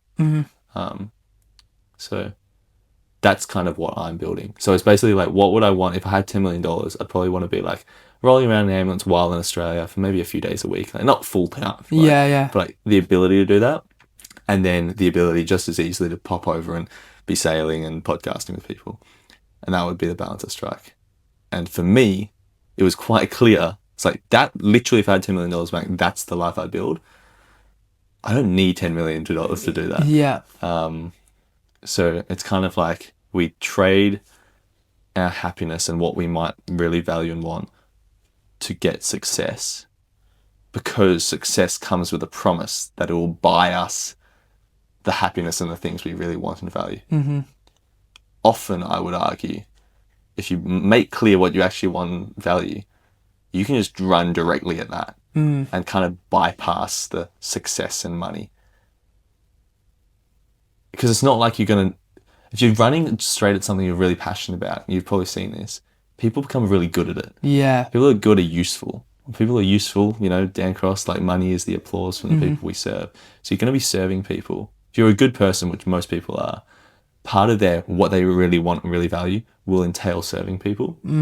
So therefore, if you're passionate about it, you serve people well, probably make money. And interestingly, what you're aiming for, I think, what I'm aiming for is not a number, it's a word, it's enough. So it's not $10 million or $100 million or $1 million, it's enough. For what? Just the word, right? I know people I see that I work with them who like have a $150 million yacht, and they're telling me, or like one guy has, it's not that much, it's, you know, probably $1 million yacht. I'm telling him, oh, what's your dreams? He's like, oh, I'd love to sail Tahiti and around the world. And I'm like, so what's stopping you doing it now? You have the fucking yacht, you have like so much money. And he's like, oh, but my accountant said we do this in 9 months more of work and have $1 million extra. I was like, well, you don't need the $1 million. Yeah. You know, it's not going to get you towards your dream, but it's so locked into that cycle. And that's what I personally am kind of seeing through for myself. Because if I got asked that same question, like if you had 10 mil in the bank, what would you do? Yeah. I wouldn't even know where to begin. So that's what I mean. Like, I think most people that I see, and this might be completely wrong, but most people have not asked themselves that question. Yeah. So then again, they're getting just conditioned on, I know I want something, and I know $10 million would buy me that something. So let's run at the $10 million. But what you can probably do is just fucking sit, imagine if you had that $10 million, try to figure out what you'd actually do. If you won the lottery tomorrow, that's why winning the lottery is like statistically fucked. Yeah. Bad, right? Well, it's horrible for you. Yeah. Horrible. Like they all just end up back as fucking garbage. But I feel like it's only horrible for you because you never asked yourself that question. I feel like, and it would test my clarity on this. Yeah. But if you do this properly, you should be able to win the lottery and know exactly what you're going to do and be mentally quite okay with it. Because you weren't chasing the money. You're only chasing money because you haven't, like, it's a weird person in my eyes who, like, their dream is to look at a fucking bank account. Yeah. Right? It's what you do with that. It's like what that allows for. So I think that's worth thinking about. And potentially, like, there's always, like, you might realize, like, oh, fuck, I need to make $1 million a year for the life I really want to live, right? And just door knocking things in front of me, and perfect. And that will allow you to then probably go at it harder and smoother. Or you might realize, like, for me, I was like, oh, I need to go to uni. I really didn't want to go to uni if I didn't have to. But Yeah. like, even if I have 10 million in the bank, you can't just hop in an ambulance because you're smart and you've got money. You have to have done the degree. So I guess I roll around now kind of feeling pretty financially free, even though I'm making zero money. Because financial freedom exists on the end of the bell curve. Everyone focuses on the top end of the bell curve. It's also on the bottom. Yeah. It's only when you're in the middle that you get fucked on and you feel shit and dreams aren't living. And you feel shit because you compare yourself. Yeah. So I'm rolling around the richest parts of Sydney with like, but I'm saving like 50% of what I make. It's not a lot what I make, but I'm saving, I have such a high savings rate because I don't need even small luxuries that I do like and want, like, I don't know, random ice creams and stuff. That's like, don't even feel that hunger for them, that draw to them, or that maybe for you it would be the piece of clothing. Because I'm like, living the dream life, like on the boat, doing the podcast, like, you know, become paramedic, like, because it's what I actually want. It's so sustaining in and of itself. Like, what was that journey like? Did you ever go through that period where you didn't, like, you wouldn't have been able to answer that question? Shit, yeah. And that's changed as well. I feel clear on it now, and for the first time, it's like a long run. It's like 3 to 5 years I can see ahead, because that's just like how long it's going to take realistically to like round this circuit. Yeah. So I'll be fucked again, I'm sure, in 5 years. Once I've sailed it back from, like, you know, I'm landing on your Australian shores. And I'm okay with that. because I'm sure in the process of becoming that, like that's me becoming the owner Mm-hmm. by sailing back to Australia. And, Yeah. like, it's not like the owners get there and then like, oh, I became an owner, I'm fucked. Mm. Unless it was a really like weird forced thing. But you just get more and more inspiration on that journey. You become who you're meant to become. But yeah, that's changed. And for many times that was like only a 6 month ahead I could see, or I could see far ahead, but I really struggled with the path to get there. Yeah. And that just felt so daunting. Like the freediving school was just a stepping stone for confidence for the sailboat dream. So the sailboat dream has always been the big thing, and it still exists. And I did the freediving thing to try to serve that. And then I did and I'm currently doing the paramedicine thing, not so much to serve that. If paramedicine has like been added on because I realised in going away that I actually do want foothold in Australia. Otherwise, if that weren't the case, I'd be in Europe now. So that's an example of like a few years ago, I left Australia saying I'm not coming back until I've done the sailboat dream. And then by doing that process in the freediving school, I realised that actually I need to like add a caveat to that. I do want to do this trip and then become and do that journey because it feels like it's what's going to make me become me in a real way. But I've learnt that I actually do want to have a grounding in Australia as well, and that's not the permanent part. So that's a lot about me, Jade, and this is not supposed to be about me. But how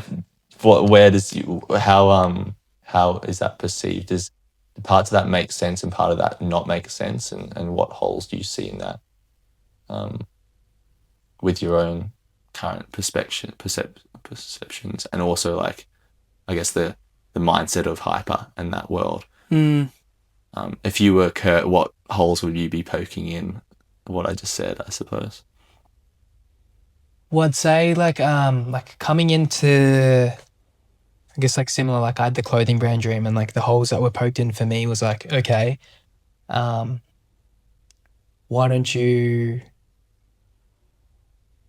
become successful and do this and then do it after? And then like once you're in, it's like, okay, if you can't succeed here, why would you think you could succeed anywhere else? That just seems like which is like gaslighting to keep you making money for them though. Which is like the only thing I've had conflict with the job. Is that line of thinking. Logic. Yeah. Of like the fear of loss of like, and in terms of like how they treat people that have left, which like I really don't align with. Like he's fucking dead to me. Yeah. I don't know, man. I don't like,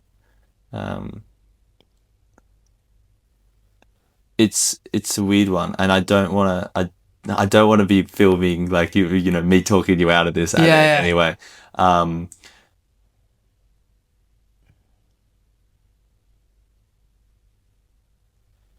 guess like it's just that process of asking that question, what if I had 10 mil, is going to at least get you closer to the truth. And as I hope it's obvious, it's obviously always going to be a weird relationship, but as we said, I think that industry and what it does for everyone involved is a net positive. So yeah, I think like there's many times with many people that a stint or a half a lifetime in that world is probably the right thing. Yeah. I guess what I wish I would have encouraged for myself earlier, and don't judge myself heavily on, because realistically it was pretty quick. Like I didn't feel like extended periods of stagnancy during or after, like a month here, 2 months, but it's all like, I don't know. I'm pretty proud of the rapidity of my life and mindset shifts and stuff, but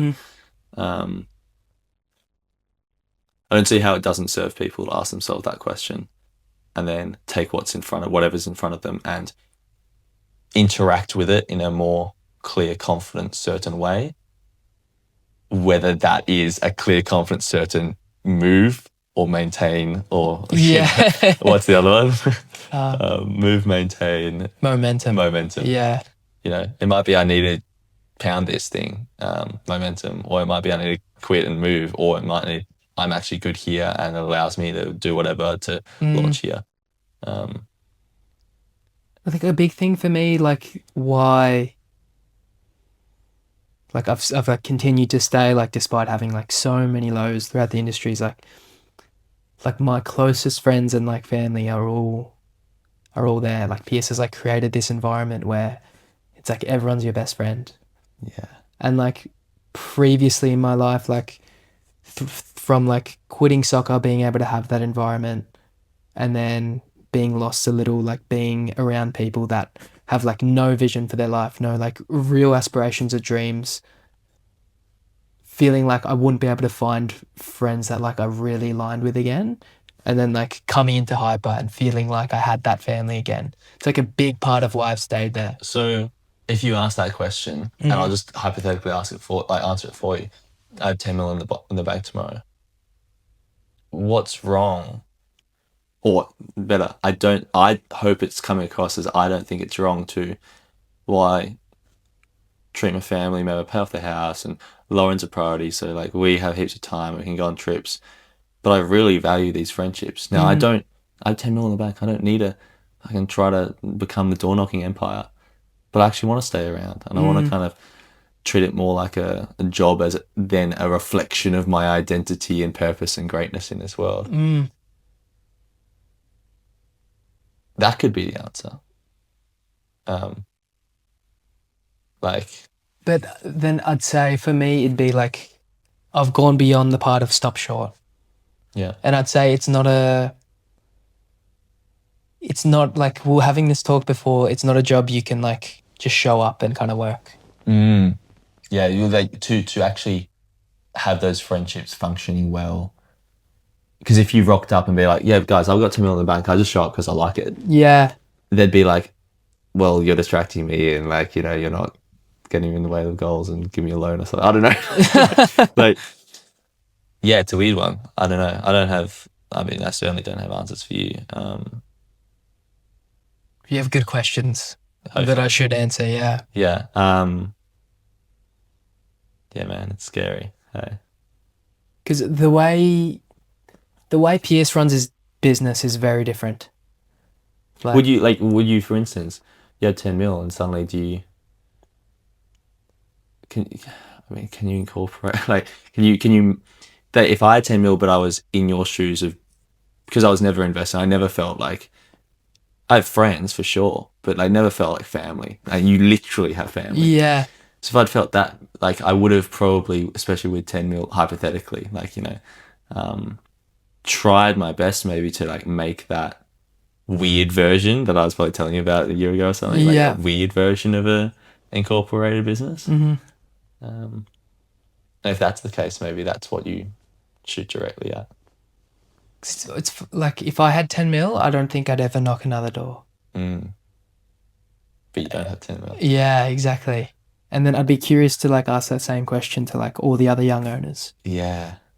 It's like, and I want to, like, I'm kind of self-conscious, and I'm annoyed that I'm self-conscious at like the idea of someone watching, like as in someone in the industry, and like, or Kurt or whatever, someone I like and respect, and there's no one on the planet that I like, you know, would replace my life with or like 100% and stuff. But I don't want this to be taken wrong. But yeah, it would be I'm very fascinated by, because you know what it is to me, and I'm such I feel like I'm so on the outskirts of, not so, like there's people that are way more than outskirts, and I have so much privilege to be able to embed myself in the centre of Australian culture and privilege and whatnot. But I don't think this story is unique, and this kind of frame of thinking is unique at all to door knocking. This is just like the version I've dipped my toe in Australia. But we could have a very similar conversation with probably any of my mates who did commerce and finance at uni and are in one of these big skyscrapers. I text some mates that I'm not really that close to, but like grew up with, and they'll say themselves, they'll call themselves out as corporate cogs. Yeah. You know? And yeah, I've had friends that are like, yeah, I'm in the rat race. yeah, it's it, like full straight up. And I just think the door knocking industry forces you to confront all those obstacles in a shorter amount of time. Yes. Whereas like you could be a corporate slave in like year 5, you might go through one obstacle. Yeah. You're like, fuck, okay. Am I on the right ladder? Yeah, it's more extreme. So you make it or you get spat out quicker. Yeah. Which is weird for you because by nature of having that family member and like family members and more like human touches to it all. And I think that's probably what the industry tries to promote as well, is like bring you into family and stuff, because that means you can stay as the door knocking rat for longer. Because if it was purely like, you know, dreams and money, then you'd figure out pretty quickly I'm in or out. Yeah. But when you can start to pull on human strings and emotions and connections, it can keep people in the middle zone longer, because realistically, that's also what's going to make money. And I don't think people, I'm not trying to say that in the sense that like people are being manipulative and trying to keep people down or up to make money, but it helps tide them over. If they were ever going to get to go up, they probably have to spend at least some time in the middle and maybe held there by connection. Yeah. It's fascinating how it works. And even like within any business, like the culture is such a big part of it. Yeah. And I'd say like for a lot of the people that are stuck in the rat race with like no real way to like influence how their journey goes, that's how they're kept in. Like, well, and this, but I think I think the point is, like, I know people who are in the rat race, they might be in the exact same job and the exact same thing, but some are like kind of still under the guise that they can dream and go up and they can't, and they just get resentful and bitter. Where some are like, I know I'm in the rat race, but it pays the bills so I can have a family and have a decent car and go on holidays. So yes, I hate my job for 40 hours a week, but there's 128 other hours in the, or however many, I think, 88 other hours in the week, right? That level of intention, I don't agree with for myself, but I can understand and appreciate. It's just the blindness and like the kind of unwillingness to look harshly at that that always weeds me out. Like, hang on. Yeah. And I think like the door knocking industry is like, or like any like direct sales is interesting because like long term, I'd be very surprised if someone could just stick to it, saying like, you know what, like I just understand this. I'm in the rat race and this is the job I'm going to do, just because of how emotionally up and down it is, how like much energy and how much effort it pulls out of you. Yeah, true. Yeah, it really forces you. Like, how did you find day to day? Day to day as in knocking doors? I don't know. Like, I went into it wanting skills and like that confidence in Australia, and kind of lost sight of that because it felt like a bit of a game, and it felt like, oh yeah, as you say, that connection. I'm definitely, like most people, I really like being part of someone. And as for day to day, I don't think I would have had the confidence to start the podcast if I hadn't done the door knocking. And that's maybe the thing I can be most grateful for. Now, I've never actually made that link, but it's probably true, because it gave me so much ability to explore my curiosity for humanity. Yeah. Day to day, I can always have fun, and I always probably did have fun, because I wasn't too attached to the results. Yeah. Times I got attached to the results, but never too attached. But I really enjoyed being in different suburbs. Melbourne, I've grown up in such a small exploring the extent and breadth and this is Truganina, this place and the people in it, and having these conversations and meeting World War II veterans still Yeah. alive, like 98, to like, drugged up people and Ethiopians and everyone in between. Yeah. That's where I felt quite alive and myself, having exotic conversations and stuff. And it was kind of just a nuisance that I was trying to get a sale. But Yeah. yeah, that's actually really nice. Thank you for asking that, because that's a nice like filter I can apply over this chapter. Not that it wasn't a bright chapter, but like that's really bright actually. And That's how I felt, and that's kind Yeah. of, I guess, coming out of that revealed to me how into and curious and interested, and the capacity to which I can work that of like being interested in people. That's what I think I felt and did to me. How about you? Like if I look back of like the version of me that started to like now, it's like very unrecognizable. Like it's because I'm doing like some recruitment stuff as well now for Mamba. And it's interesting, like you have people come in every day and they're like, yeah, I'm good at communicating with people. I can speak to all kinds of different people. And then it's like, I used to say the same thing. And you're like, all right, let's fucking go knock these 10 doors, go have a chat with them.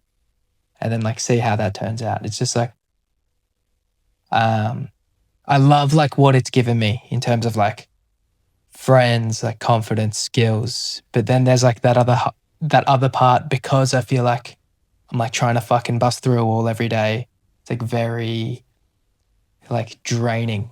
And you're like, fuck. What do you, when you speak to maybe peers, someone who's really good at the sales part, the business part, how does it feel more? Do they like have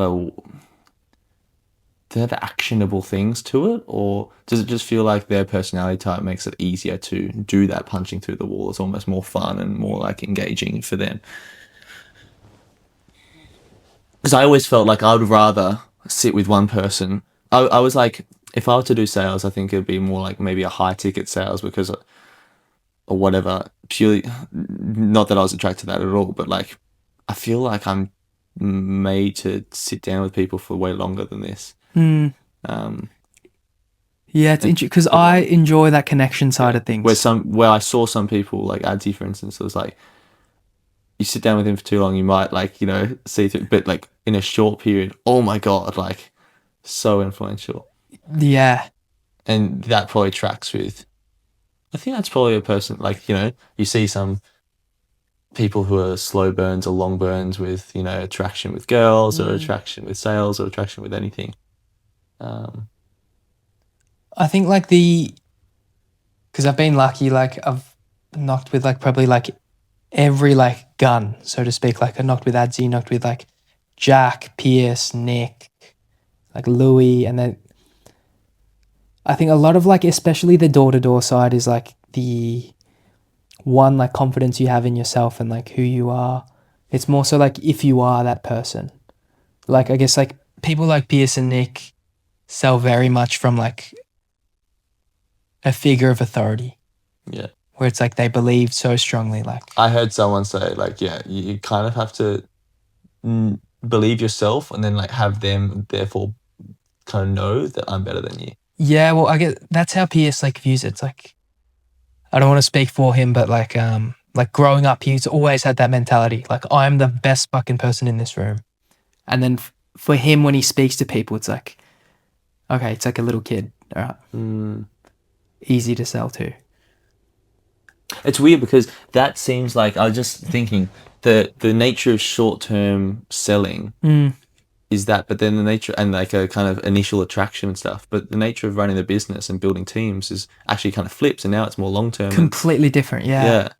So like it's interesting, like sales Pierce is very different to business owner Pierce. That's cool that he can switch. Yeah, and I think he's really good at switching. Like the business owner side's a lot softer. Yeah. A lot like less like boom, boom, boom. Because it has to have trust and holding and yeah. Fascinating. And like I'm like similar to you. I loved like being able to genuinely connect with people in the field. Yeah. And like having those like deep conversations. But when you talk to like a lot of the high rollers, it's like, fuck, mate, you just spent way too long there. What the fuck are you doing? And I imagine that because I was about to say, yeah, I think it'd be really good to own the business, but I don't think I'm that good at the sales. And it's like, yeah, but hang on. You can be good at like being open and soft, but you also need to be fucking firing people and making decisions. So you need to, that's I think the point. You need to have learnt the sharpness that's required in sales, because that's also going to be a necessary tool when it comes to the business. Yeah. And like with the industry, like I think like they say like all you need is a 2-piece average. Like Josh Carvey had like a 2-piece or 2.5-piece average when he incorporated. But I think the year before he'd got the most in Australia. Oh, had he? I think so. Okay. I might be talking, but I'm pretty sure he was very high. Like I think like it is possible to like build like a team, and like if you're not the best salesperson, but it just makes it so much harder. Like this was a talk I was having with Dan a lot. He was saying like if you compete in silly games, you compete for silly prizes, and like he never viewed this as like a sales job. It was like, all right, I don't compete in sales. I compete in like, all right, I'm gonna have the biggest team. Like my team's gonna do like the most volume. I'm gonna have the most leaders in my team. I'm gonna have the biggest organization. So he said like, he says this, I don't know how much I believe him. He said like he was never the guy that could sell. I hope I can get Dan on this pod to see to hear about the story. And by extension, I'm quite curious as to what if that were to happen, what he would say and how close to reality that would be. Like there's two kind of interesting points. It's like, what was the story? But also now, years later, what do you say the story was? Yeah. Right? Because I'd say like... And if it's the truth, if they're the same, that's interesting. If they're not, that's interesting. Like, because I struggle to comprehend that like the 21-year-old kid that incorporated couldn't sell. That like grew a team to 25 in 6 months. No, I'm pretty sure he could. I don't think he denies being able to sell. Maybe he denies being like the absolute gun, but maybe he was very consistent. And then like there were other people that came for a month and a month. He said he did 2 a day. Yeah, okay. Like every day. On a good day, he'd do like 3 or 4. But it's like a smart like retention tactic, I think. For sure. It's fascinating. Because I think like anyone can sell. I don't think anyone could become an owner in this business. No. Like I don't think everyone has what it takes to like lead a group. Okay, therefore a question. How he kind of just laid it out before of like there's paths that are lit up for you. Like this industry or corporate ladders and all these things. And then there's the dark forest of uncertainty where like true passion and stuff lies, right? Yeah. Do you have a sense of what percentage of the population would actually... Because the problem with the lit up path is that it's by definition, it can't be fully aligned with your divine individual sovereign being, right? Yeah. It just can't. But it's lit up, so you're not going to die. Like by die, I mean literal or figuratively, like mentally dreams die, like, you know. Whereas here it's like, this could be very much aligned, but bloody hell, people might wade into the, like off the edge, you know? Yeah. They might completely lose themselves, like tethering, you know, in any way, whether it's just bankruptcy financially or whether it's losing friends and family and loved ones, whether it's, man, you know, people can explore themselves spiritually and just lose their mind. Yeah. Do you have a sense of what percentage of the population would be better off with the lit path and what percentage would be better off the dark path? That's why, because I feel like I'm so on this side of things, but I'm increasingly actually, the older I get, the more I'm wary of speaking highly about this path. Because I see it doing damage in its own way. I think like especially doing like the job, like you speak to so many people every day. Like 85 to 90% of people are better off on like a 9 to 5 pathway, where it's like you can almost switch your brain off, and it's like the structure's provided for you, just show up. Sure, get a paycheck, and then again, you have that time and energy for building families and playing sport and doing whatever you want to do. And I think a lot of people have like realized that trade-off, like the older they get. Yeah. They're like, okay,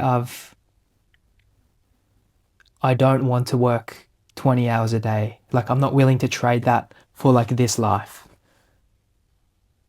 And it's with the door knocking thing, it's like interesting because it's like, it feels like it's a little bit in the forest, but it's not all the way in the forest, you know? It's torches. There are like a few torches because it still feels like it's in that like obscure to the left, like uncertain world of entrepreneurship, but it's still lit up, which I think is what's so appealing to people. It's like, okay, I know I'm not going to go to uni and go down the traditional path, but there's something else that's a pathway here. Yeah. I guess that's probably why there's strong opinions maybe about people who leave, because it's like, it goes two ways. Either it's like, wow, because of those torches, I had the confidence and maybe I got some tools to like walk away from the torches and still be in the forest and do my thing. But some people might be like, you led me into the forest and now I'm in the forest. Yeah. Or it's like they go back on the path, the clear path, and you're like, oh my God, I wasted so much time getting lost in the forest or something. Mm-hmm. Yeah, fascinating. Because it's like you speak to people that have left and like, it's not like the grass is greener everywhere. Like I'd say the grass is pretty green in that area for like whatever stage you're in life. Absolutely. But like long term, I don't think it stays green for everyone. And I guess having enough touch on an outside world to know whether it's not actually greener outside or, wow, I've just got very, very, very used to barren land. Yeah. Because it happens slowly. And it's interesting. Like, I'd love to hear what you think about it because you've left. Like, it was, for me, like making money, it was always important that I like felt good about how I was making it. Like, what is your view on like the industry as a whole? And like how that's, because like from an inside point of view, like it's very hidden. Oh yeah. Do you know what I mean? Like if you were like, hey man, yeah, commission. Fuck, I'm about to make $5,000 this week. It's fucking huge. Like my perception is like not many people would want to give. No. And if like, it's funny, like when, like I was, because do you see Pierce's new car? No, I didn't look for it. No. So Pierce got a new car. It's like pretty cool. We went on road trip, and then so like we'd park, and then we'd have to get out in like civilian clothing, walk like a kilometer, and then change because the car was too good. Yeah, and like that's a part of me that I've conflicted with the role. It's like you have to like put on this like facade that like, you know, you're like doing this out of the kindness of your heart, like while like making a bit of money. Like how do you feel like, how do you view like, I guess like the ethics and how open you would want to be about how you made the money? Like say if you were an owner. I appreciated the trains of logic. When I first did my interviews and stuff, I didn't know what it was. Mm-hmm. I really liked everything I heard, and the last thing I heard, probably for good reason, was, oh yeah, it's charity. Yeah. Immediately, not doing it. I remember Kurt called me. He's like, oh, you know, you're excited, you got the job, blah blah blah. You made it through the interviews and stuff. I was like, thanks. Like, I really appreciate the couple of days or whatever, but like, I really don't sit comfortably with the whole idea of charity. And then he was like, oh, okay, like, you know, let me send you this TED Talk. You probably know the TED Talk. Yeah, I've watched it so many times, yeah. Oh, have you? That's interesting. And I was really interested by it. I was like, that TED Talk says how the fundamental thing is charity has been commercialized out of necessity because all sorts of social factors, like a big one, women entering the workforce, means they're not free to do church community groups and feed the homeless and all those things that they would have otherwise done. So now like big charity has to take it in. And you've probably had people, yelling at you to fuck off and then saying like, oh, go look at what the CEO, like their Mercedes they drive and stuff like that. And yeah, it definitely does get to me. I didn't feel too bad about the way I personally made money because I felt quite ethical in all my signups. Yeah. And that cost me heaps of money, Yeah. Especially towards the end where I was like less and less salesy. Because probably I was more like, how would I run, if I took this seriously, how would I run the business? So I made sure my salesy was less.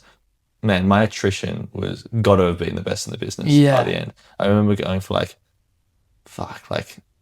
of 100 sales, a handful of fails. Yeah, fails, like none. But which is like opposite, contrary to the culture. Yeah. Because towards the end, I was struggling for 10 a week, I think, but everything was going through. And then later, I've heard people who would get, some people would get a lot more than me, and then they'd have a huge thing, but it was still, better celebrated, yeah. But still better sales going through. So I don't really, I got 30 and 15 failed, but still 15 sales versus my 6 or 8 or whatever. Yeah.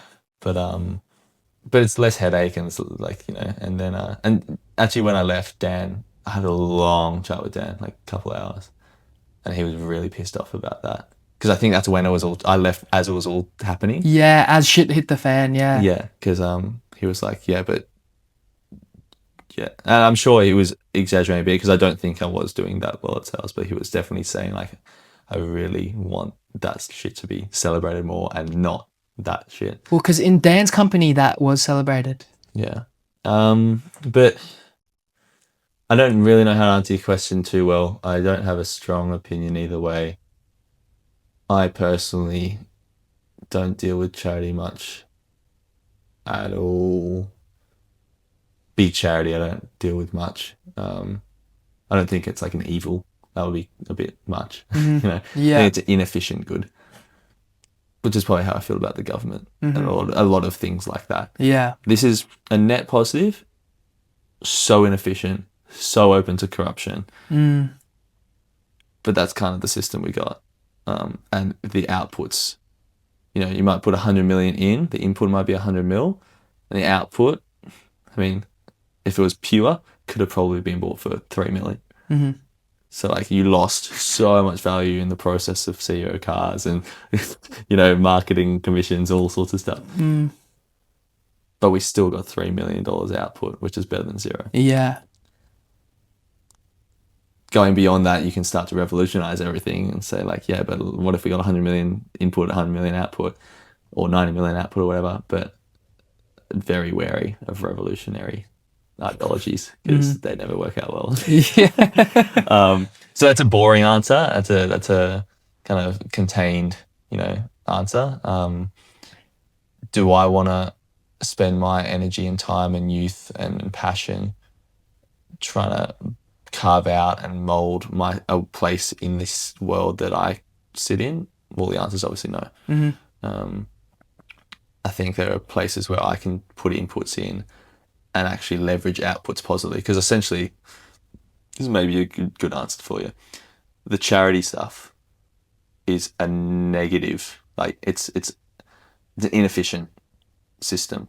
So you put in 100 mil, you might get, it's probably not as bad as 3 mil, but we're going 80 mil out. It's going down. I would argue some other things you can put in, 1 mil and get 5 mil out. The leverage is up. And that's because no one, I guess that's unfair because charity is not a positive cycle. It's paying for something rather than producing something. Yeah. But yeah, I don't know. I feel like you need to focus if you want to make the world better. Focus on yourself, and then the next concentric circle going out and out and out. And yeah, the charity's so far out here. So I definitely question the kind of people who try to frame themselves as like, I'm serving this one because everyone serves this one. It's like, if you can get this cool symbiotic relationship between those two of like, by serving charity, I serve me, cool. But because they're so far apart, that's why it's so inefficient probably. It's so unnatural. I feel a lot better door knocking for a local charity, for instance. It just makes more sense. And it'll be way more efficient. Yeah. Bad answer, but yeah, no, it's because it's interesting because I know, like, it's something Dan stepped away from, or like was at least trying to step away from. Charities, the industry. Yeah. And I couldn't tell you if it was like charities or Dan Cross. Dan Cross, yeah. Like currently or before? Before. Okay. Like I couldn't tell you if it was because of, if it was either charities or the direct sales, but like the stigma behind that. This is something Kurt's told me, but he like wanted to get away from that kind of stigma of like telling people like, hey, what do you do for work? And it's like, oh, yeah, I run a marketing company. Oh, for what? Like that kind of stigma. So he was trying to branch away from that, like through his like coaching courses and like a bunch of like. Yeah, I remember Kurt saying, and I quite liked it, like, I want to change. Like the bigger, more maybe spiritual goal was like, I want to change the industry's reputation. That was Dan's goal, yeah. Was it Dan's? Okay, yeah. Like he wants to change the stigma of face-to-face sales. Yeah. I wonder, like, I mean, by definition, the fact that it exists means it's a product that people just don't want inherently. So it's all like, I think the reason I fundamentally got out of it is I don't like the idea of, I like to build things, but I don't like to sell things indefinitely. Like, it's a lot better to build like if you spend a year as a salesman, you sell things for a year. But if you spend a year and you won't get paid during this year, but to build a product that's so fucking good and it then sells itself, yeah, that makes so much more sense to me. The reason this industry can never do that is because it's selling something that no one actually wants. Or like wouldn't think to buy without like the impulse. Without the impulse. Because this industry in America, it's really interesting. They like stand in like Walmarts and they're selling like anything from like fucking hair dryers to like physio gels, like things like that. I was watching videos of like, it's like all the exact same stuff, like the same sales techniques, but it is all stuff like you wouldn't. You're relying on that impulse because you can put, especially stuff like that, you can put on a shelf. You put it on a shelf and people will buy it if they want it or won't. So you're earning your keep because it's free to put something on a shelf and it's not free to put the person there. So you're earning your commissions or your salary or both by how good you can impulse people. And yes, sometimes you'll catch them before they've reached the shelf. But if that was all your sales, then they just put it on the shelf and get the middleman out of the way. Yeah. So like, I would rather be involved in the process of building something that's so good that people rush to the shelf rather than impulsing them. And because it's a manipulation. Yeah. And, I mean, that's what it is, right? Not inherently evil or whatever, but it is a manipulation. Like, so much of what we do is. So that's a loaded term. But I think like all sales is a little bit, for sure. Yeah, everything is, and I guess I would just rather use my manipulation on things that I really believe. Yes, I'm manipulating you, but it is for your own good. And if you can be there with this, I think you have to be there with this. You have to be like, I am manipulating you. You are, as Pierce would say, like a little kid. But I'm manipulating you into donating to charity. So I can go sleep at night pretty well. Yeah. I just wasn't there because I don't believe in them, but I don't believe in them enough to use to really push. And I'm not probably the best manipulator anyway. I could really do it for freediving courses. Yeah. Until I couldn't though. Until they came to a point where like, okay, I think there are things bigger and more important than freediving. And then did you struggle to sell it? Not that I struggled to sell it because it was so ingrained and I still like it, but it felt like I was parodying myself. rather than being myself. Mm. You never want to become a parody of yourself. Yeah. Like, does that make sense? Yeah, well, like, saying? I feel like that sometimes. Where it's like, and that happened very quickly in door knocking, where it's like, I remember what it felt like to have a big week and do good in sales. So I'm an actor acting that out. It's not coming purely. And when it starts coming purely, fuck, it's easy. And life is so good and free flowing. And I'd say, like, to do well, like, your beliefs have to be in line so you are able to, like, really believe it. It's like, wow, I'm going out here saving lives. It's like, because I very much, like, dislike the sales side of, like, the job, but I love, like, the training side and, like, seeing people get better. Yeah. You do that with everything. For me, it was like, in Australia, what can I find that everything feels like it's meaningless and or chasing money? Most of the time it's both.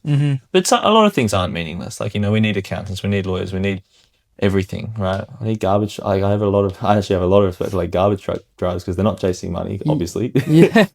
And but some of them might be actually. It's probably I wonder how much money. Like door knocking, yeah, right? imagine, yeah. Because whoever's owning that's like fucking But it's definitely not meaningless. But for me, because I have such a probably more simplified value, like so much of this stuff is just superfluous and superficial.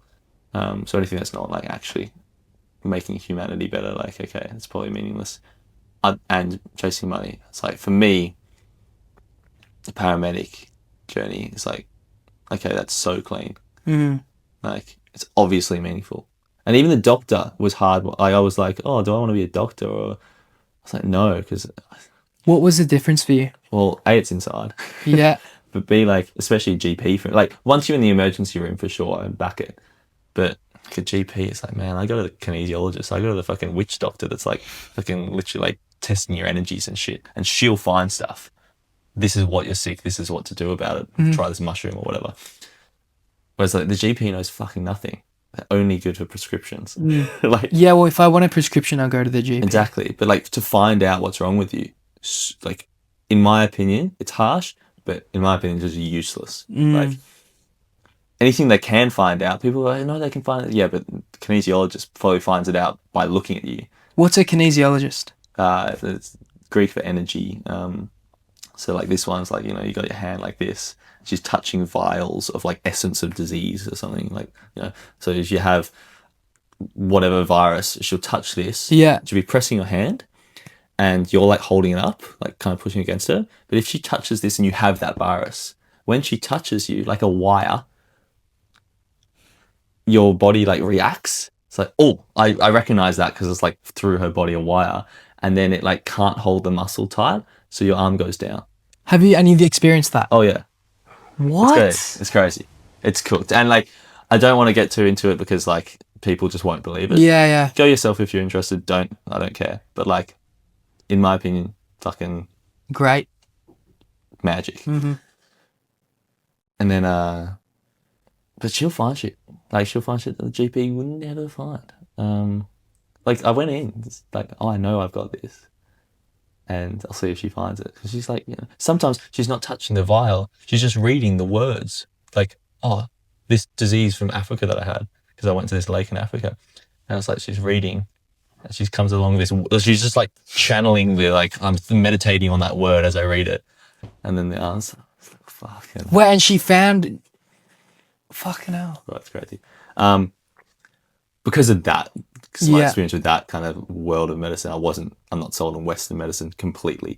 But when you're in a car crash, like when you're calling an ambulance, it's usually like Western medicine is what you want, not the fucking kinesiologist, right? So it's like, I can get involved in that part of Western medicine. But yeah, it's not, I don't know if it's straightforward.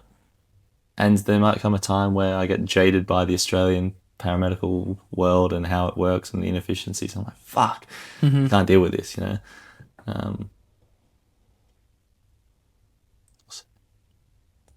Yeah. What else can we explore in your story that you think is like, Are you finding as you kind of grapple with yourself and your place and your family and stuff, like, is it illuminating other parts of your story and other parts of your character? Do you ever like, oh, this is how I was in soccer or in this relationship, or even like the journey of you and Aya, like the twin sister, because that's obviously gone from, you know, twins and then growing up and now you're working together, like. Like a few things. Like I think it's like an interesting thought experiment to have, but I'd say like I've never like found success in my life easy. So like in order to like achieve, like the process has been like brute force, like give it like blood, sweat and tears. And then I think it's like contradicting because you start to believe like in order to achieve something, that's the process, when it's not necessarily the case. Would you?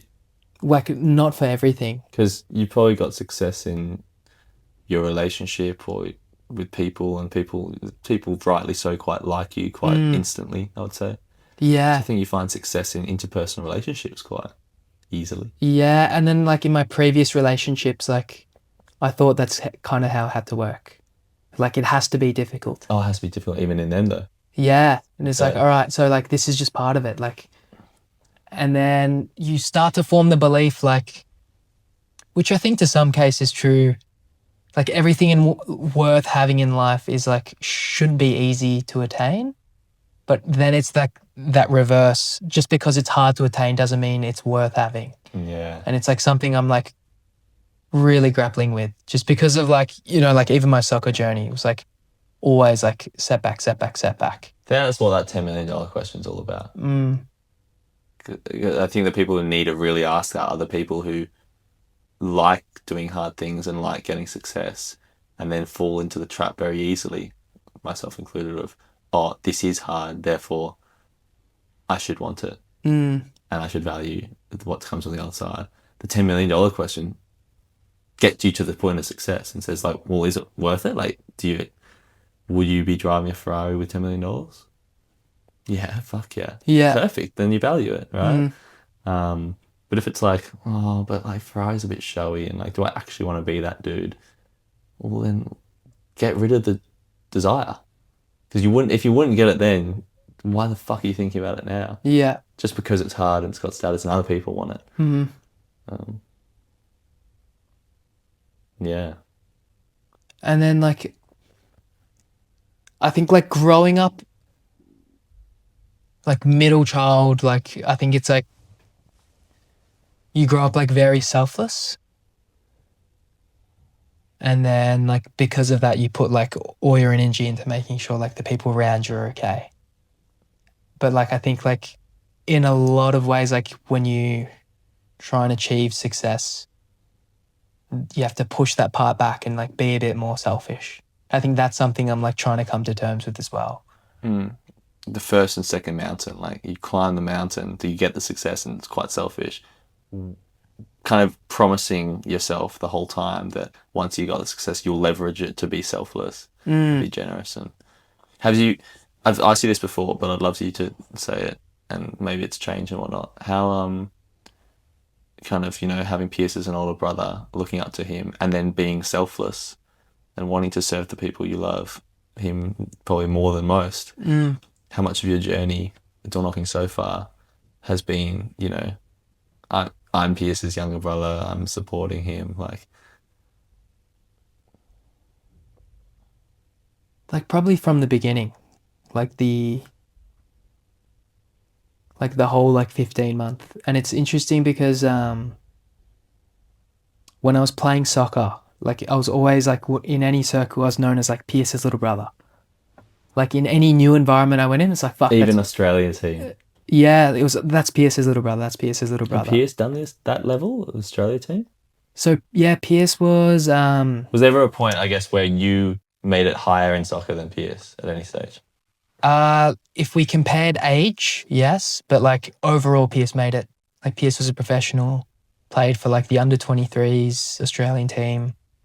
like played in Japan. Like, So like, yes, when he was 17, and then by the time you got to 17, you might have been higher where he was at, but by that point he was 20 and he was higher than you currently were, so exactly. it was always still Pierce's. So it was always like, okay, fuck, that's Pierce's little brother. And then for like the longest time, I like fucking hated it.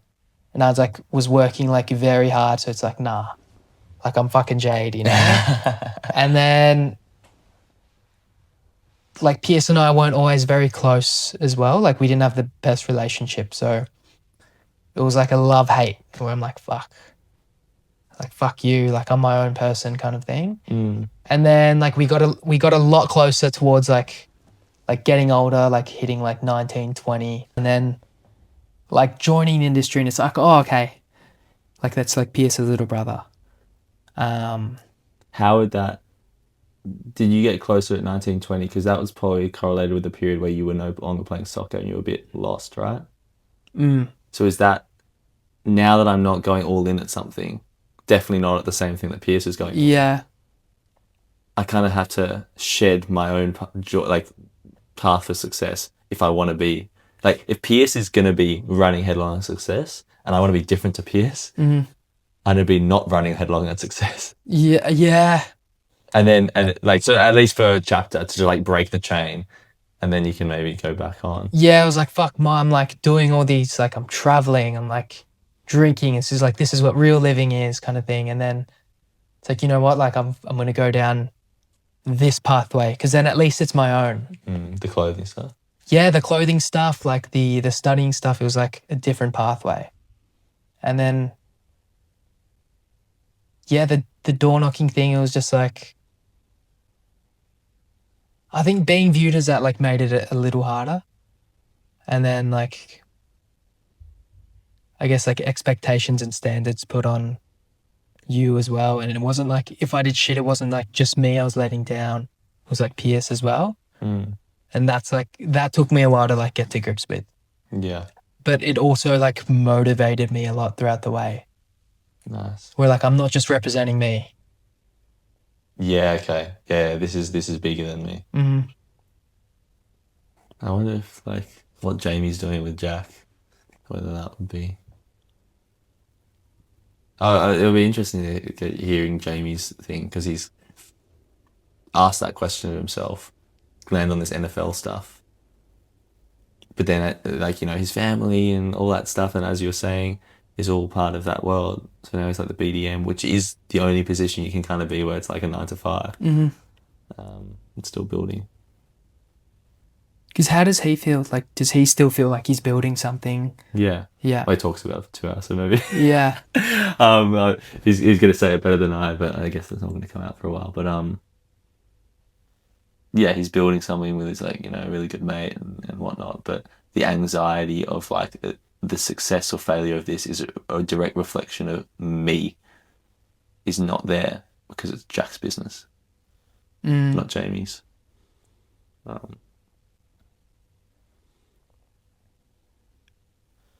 It's an interesting balance, because it's like I'm walking in the forest but with the torches, and I've actually got someone in front of me holding a torch. Yeah. But then on my weekends or whatever, on my spare time, I'm like while the person in front of me does the torch and goes like to sleep or something, I like walk off the path in my own weird direction. Yeah. And I'll come back and walk with him, like. Which sounds great. Which sounds like yeah. But it's because I've experienced, like, I've been in, when I tore my calf, I was in admin for like 2 months, and like, I hated it. But you didn't have. But I didn't have a reason for being. Thing, like, yeah. Interesting. There's no right answers. Yeah. That's for sure. But I think I definitely have to like ask myself those questions and spend a bit of time like actually unpacking it. Because Lauren's gone for a month now. Okay. So like I'll have some time to like just really like sit down and think like, hey, who am I? Like, what do I actually want in life? Yeah. How do I want to like spend my youth and my energy?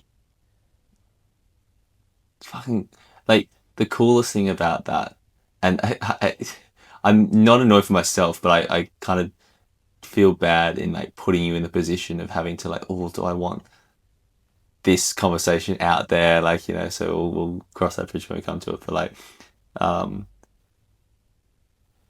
it feels weird that like there's so much tension. I don't know if you feel it, of like, oh my God, because again, that world's so set up of like, this can't be said. Yeah, it's like Voldemort. Yeah. And we're here not just saying it, but like fucking filming it and thinking about posting it, you know? Yeah. But the thing that annoys me about that is not the fact that it's a thing, because it doesn't affect me for sure. And I imagine it wouldn't actually affect you. But it's just like, what mental frames have been put in place to lose sight of the fact of how beautiful, like, and awesome living in the kind of society we live in at the fucking age we do, with all these options. It's not like the Great Depression, it's not fucking Iran, it's not like any of these things, and this is so cliche, but it's like, fuck, the ability, oh, my girlfriend's in Europe for a month, and I get to now, even though I've currently got a job that's pretty good with my family and my brother, I get to now spend some time thinking about who I am and what I want to do. Like, it's just absurd potential, and we get drowned in the potential options for ourselves now. Yeah. All the diseases, mental, spiritual, physical, are like diseases of abundance. Too much. There's too much cheap, easy food. There's too much options for your career. What do I do? Whereas before, and our brain is wired in like a scarcity mindset of, there's not enough food, like there's not enough people, like, you know, you only grab what you can get. And it's kind of, I guess, the challenge of these generations, like ours and probably the ones before us, but like one before us, but it's pretty fucking cool as well. It's because I think like that goes into, I think the hardest part about anything's like making the decision, like really making the decision. Like, I've quit nicotine for the last like I've like quit. It's been like 2 months. Yeah. But like the hardest part for me was making the decision. Like, it was like a 2-year decision to make. I'm like, fuck. And you can't force it. Yeah. I mean, the amount of times I try to force myself into buying into door knocking, I'm sure you have as well. Yeah. Plenty of people. You spend like hours. It's like logical loops, and that's why there are all those meetings and conferences and reward trips and stuff. That's why it is, because it's such an unobvious thing to buy into that you really need to like inspire reframe constantly your view of the world and yourself in it. Because like, what I feel like there's a lot of people that talk about like quitting nicotine and stuff, but like once I made the decision, it was like very easy. But like the decision's hard, and I think what caused you to make the decision? Was there any moment? Was there any process? Yeah, I was reflecting, and I was looking through old photos, and I had forgot what my life looked like before nicotine, like without nicotine. Forgotten? I've forgotten what life was like, yeah. And because like, have you ever, like, you've never smoked or anything, like you associate it with everything you do. So like the thought of me eating a meal and then not having nicotine afterwards became very challenging. And I was like, all right, what the fuck? Or like the thought of me driving without it, like taking a shit, like fucking all these little things you associate it with. Yes, that's the same, like these addictions. Not all addictions are bad or good or whatever. Like love is the same.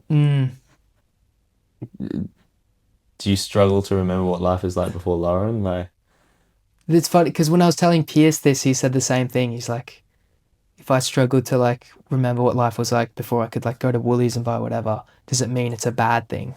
Yeah. But to me, it was like, there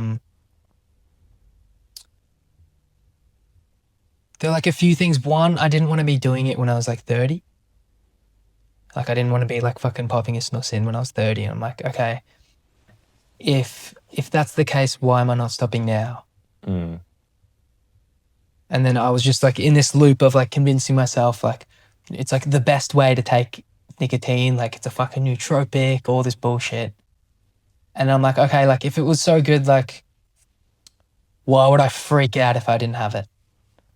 Yeah, okay. And I think I didn't like being reliant on it. That was the biggest thing. I'm like, I'm not my best version of myself without it. So like All right, did you need it back then? No. Okay, so you don't need it now. There's a lot of power in taking things away because you find what really matters. You find your power, whether it's nicotine taking away, whether it's porn or masturbation or it's silence, like, you know, food, classic. Every spiritual practice, every religion, every spiritual belief always has some thing about fasting and its spiritual capacity. And it's just because you take it away and then you see, where does the mind go? What is it? Yeah. You see your own animalistic side. Like, yeah, I think I'm all high and mighty. I'm thinking great. I'm making money and charity and this and that. I love my wife or whatever. 3 days in,